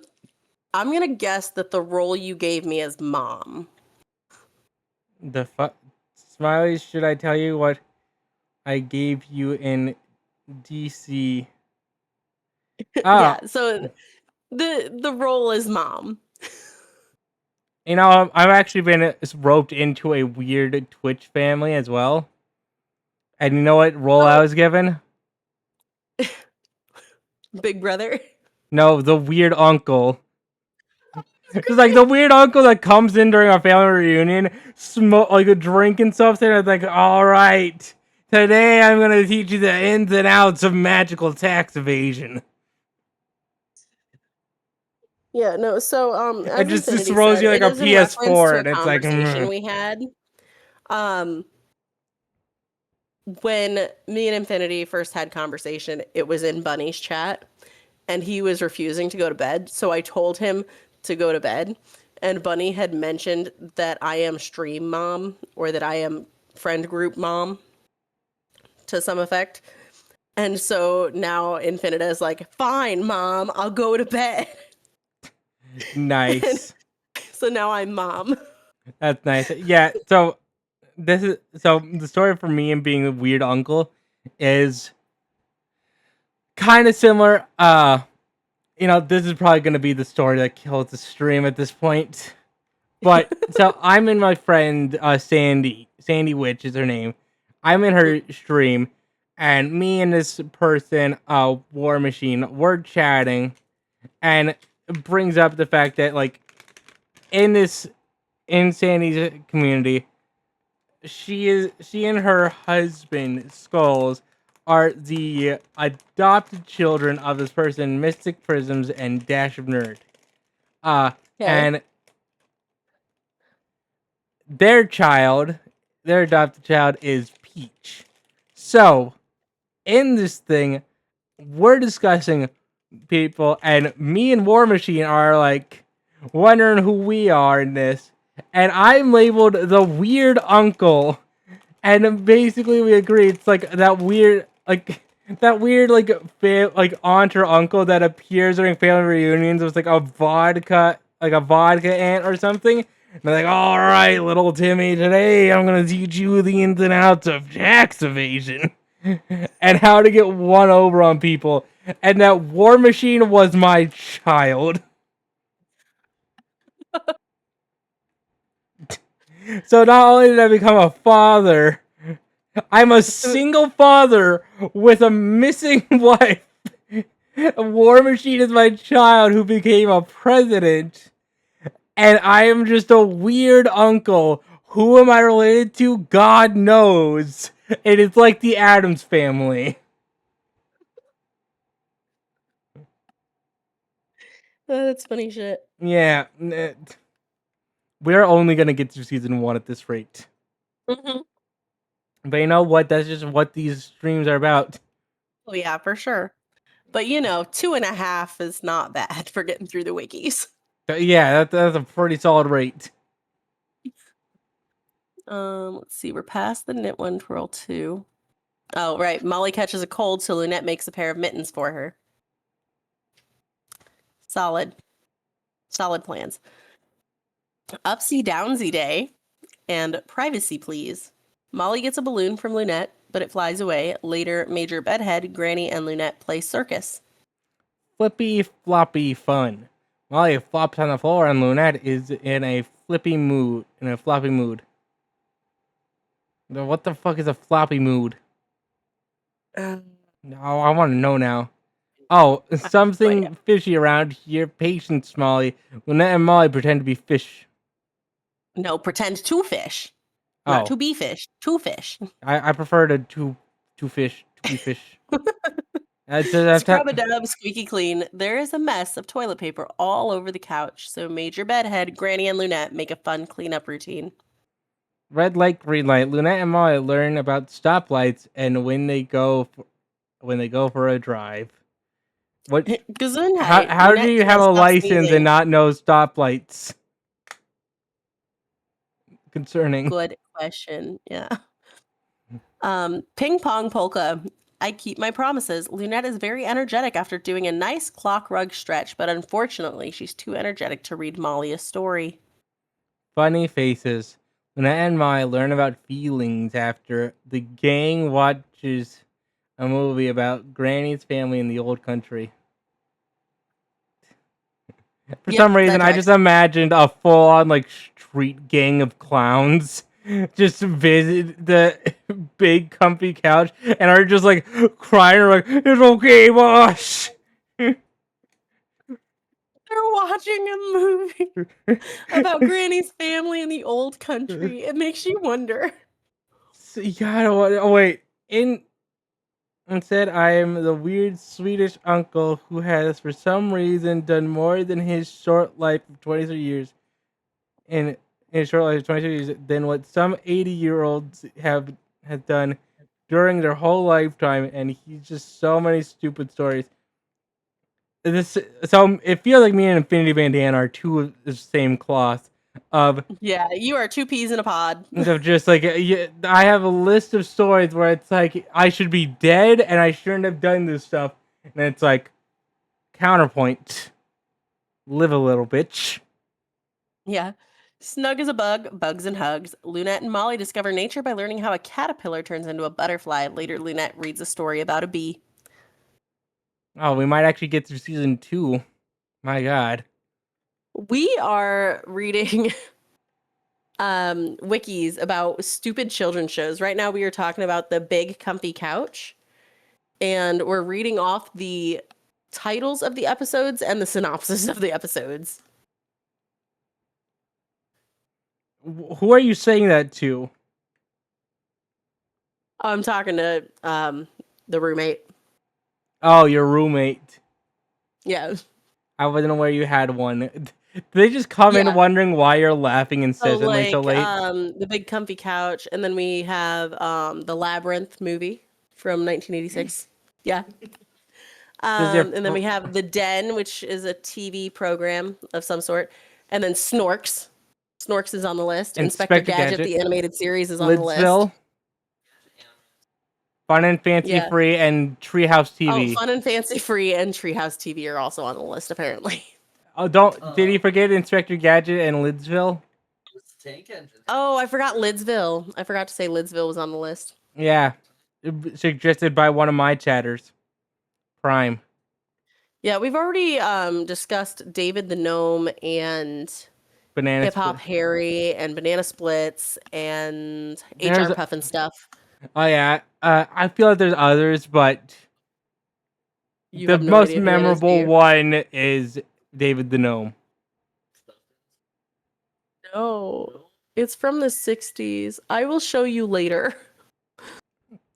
Oh, are you gonna unlock the magical land of David the Gnome? No, HR Puffin stuff. He has no idea what that is. Oh, you can watch the entire series on YouTube. You can watch the entire series of HR Puffin stuff on YouTube. Yeah, for free. I'll send you Jesus. I'll send you as a playlist if you want. You can do the same thing with Wishbone.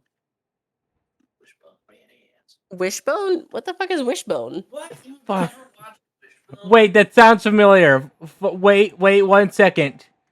I hope to have those little green bars that Wishbone TV series. No, he Why just said does it it sound familiar. familiar? This sounds familiar and it's making me mad. Oh God, Wishbone! I had forgotten about you. What? Or I'm sorry, adding I it was to the listening with him. list. Add it It's to now the on list. Thanks, guy. Well, at he least we have unlocked. more shit for the other Thursdays. Yeah, he unlocked a core memory of like. I was like, why is Wishbone familiar? Why is that familiar? I know I've heard it. Gremlin was born after the double O's. 2001. At the tail end of it. Yeah, like straight up almost 2002. So I just love old school shows. I just love old shows. They were great. I grew up watching like Boomerang and stuff. I think you two are the same age. 23. Yeah. Yeah. I become 24 at the end of the year. Yeah. Which just makes me old because I'll be 28 at the end of the year. Hey, don't diss your age. Age is pretty cool. Right. Way Tell that past to my cool. joints. Oh, don't worry. I already got the old man joints. My friends say that my So body anyway, is do we want a... to get to season 2 before we go on another tangent? No. We're on tangent land now. So my friend recently, we were in the car and I told her the fact like somehow my body can heal incredibly fast, but I twisted my ankle last year and it still won't heal, and I can sneeze and injure myself. And she turned to me as she's driving and she's like, "How are you both physically and mentally an anomaly?" And I'm just like, "Yeah." Just somehow I have the physical and mental states of both a young kid, like a young person, and an 80-year-old man who has been through a war. I'm two lives lived at the same time, and neither of them.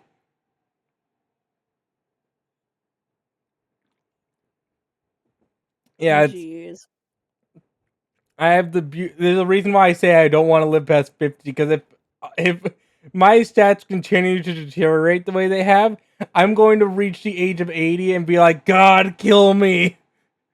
Nothing works. The flesh betrays."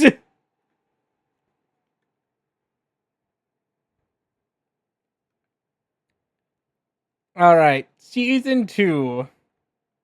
We have 7 minutes to read part of season 2. Yeah. This... Babs in Toyland, my best friend. Wait, Molly no, we gets have to read the jealous when introduction. Auntie...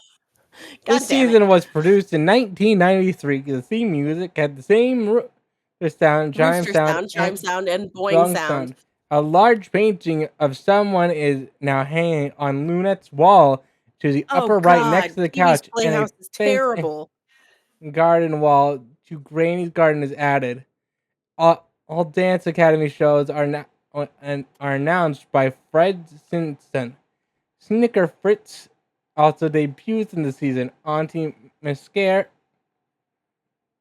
Makes her in-person debut in the season 2 finale. Also, wait, what is he? Pee-wee's Playhouse. Oh yeah. Well, Pee-wee's Playhouse. Congratulations, it's now on the list. It's now on the list, guy. You got anything else you're throwing out there? Come up with 2 things. I think I've added pretty substantially to the list. Okay, I'll tell you next Thursday if we need more. Give you a whole week to figure it out. Everyone's welcomed while they're here. Power Rangers. Okay, you got to be more specific if you want Power Rangers. Yeah, like, are you talking the original Power Rangers, or are you talking like... You were talking Super Sentai? Yeah, like, we need to know which Power Rangers. Yeah, if you want Power Rangers, because that's still going on. Mighty Morphin. Oh, you new age motherfucker. New age motherfucker. Fucking basic bitch answer. Mighty Morphin. Go Power Rangers. The most iconic one, you basic bitch. Couldn't even choose Super Sentai. Anyway, back to episodes here. We have... It is a good in option, Toyland, though. I My won't Best diss you too Friend. much, but it is Molly on the list jealous now. when Auntie Macassar sends Lunette another doll named Babs LeBlanc. Oh, wait, which 1, one 2, are you on? 3, Dizzy Me. 1, 2, 3, count with me. Lunette sings about counting and flying in her imaginary plane. However, Molly is dizzy from the plane. Later, Lunette gets dizzy from watching a top spin.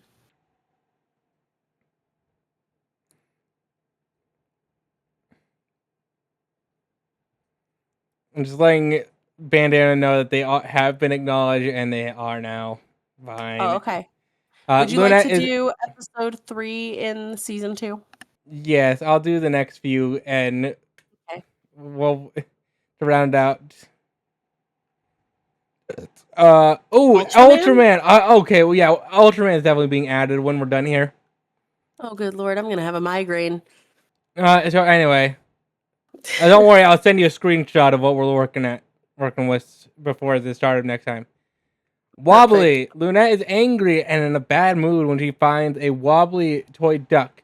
Wobbly the clown, who's unable to fix it, comforts Lunette by telling her that we just have to accept things the way they are. I guess it was broken and she loved it. Jump for joy. Oh, Lunette Jesus, is Astro Boy.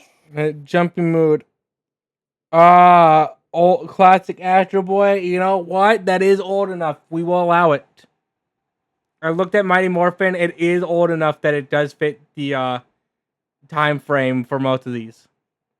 Yeah. So it qualifies. Lunetta's in a jumpy mood. Later, a thunderstorm hits Clowntown, and Major Bedhead is afraid of lightning. Oh no. This little piggy. Let's try the sharing.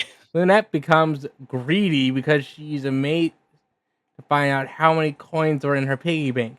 But later she learns about sharing.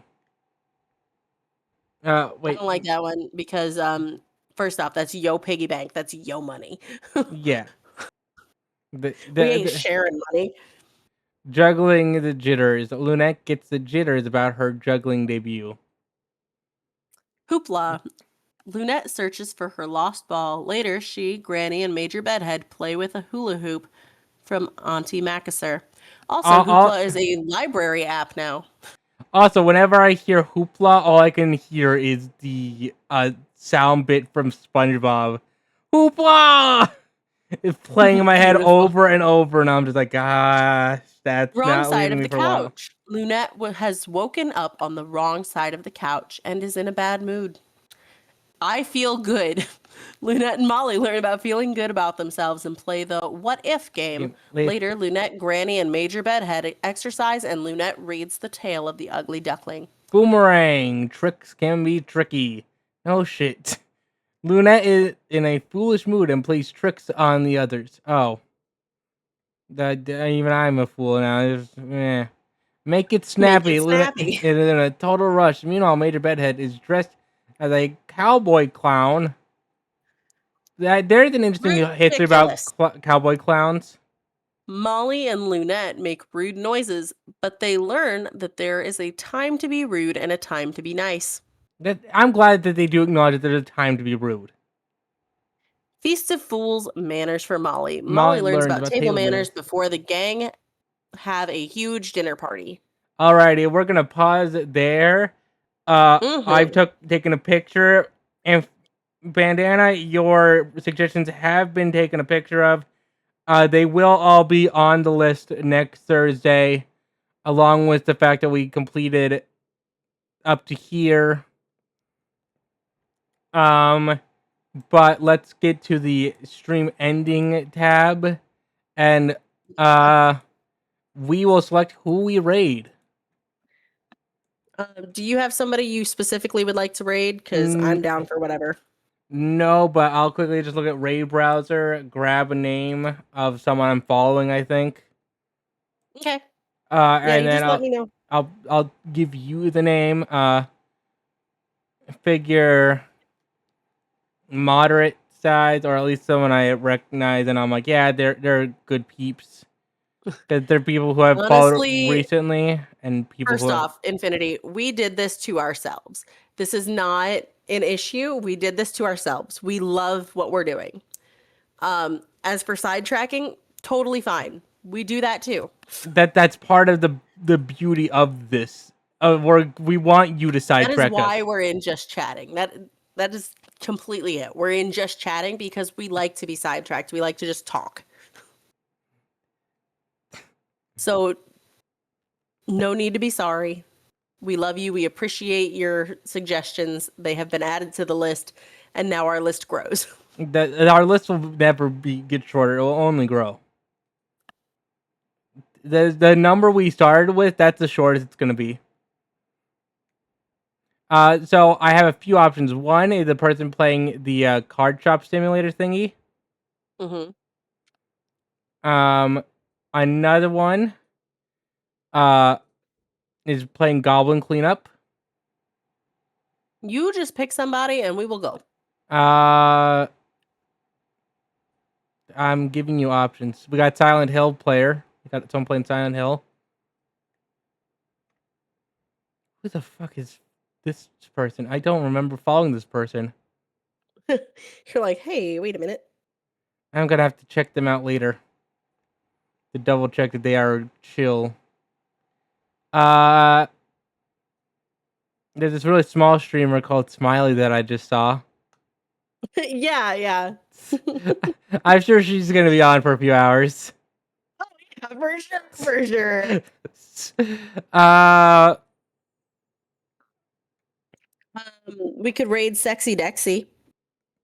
let me see if I also have them here.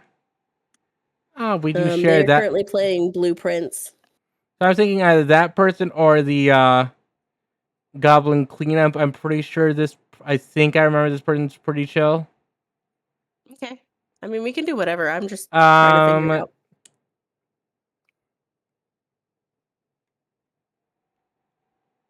Coin flip. I got it. When I can't decide, I coin flip things. Fair enough. So, coin flip. Sexy Dexy is higher up than this other person, so we coin flip. Heads is sexy. Ah, it's tails. Got it. It was tails. Okay. Alrighty, so I'm gonna tell you how you spell the name, okay? Mm-hmm. AZURICHII.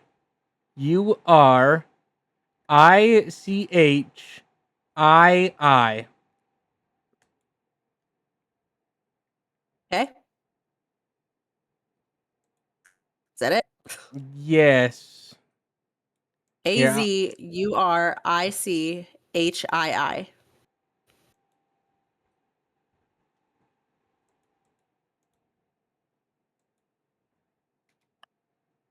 I just posted it in your chat. Okay. You see it? Yeah, I see it. Alrighty.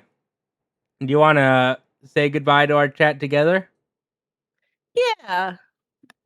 Thank you all for tuning in. We hope you had a wonderful time. I have been your Grandma of Chaos, and with my co-host.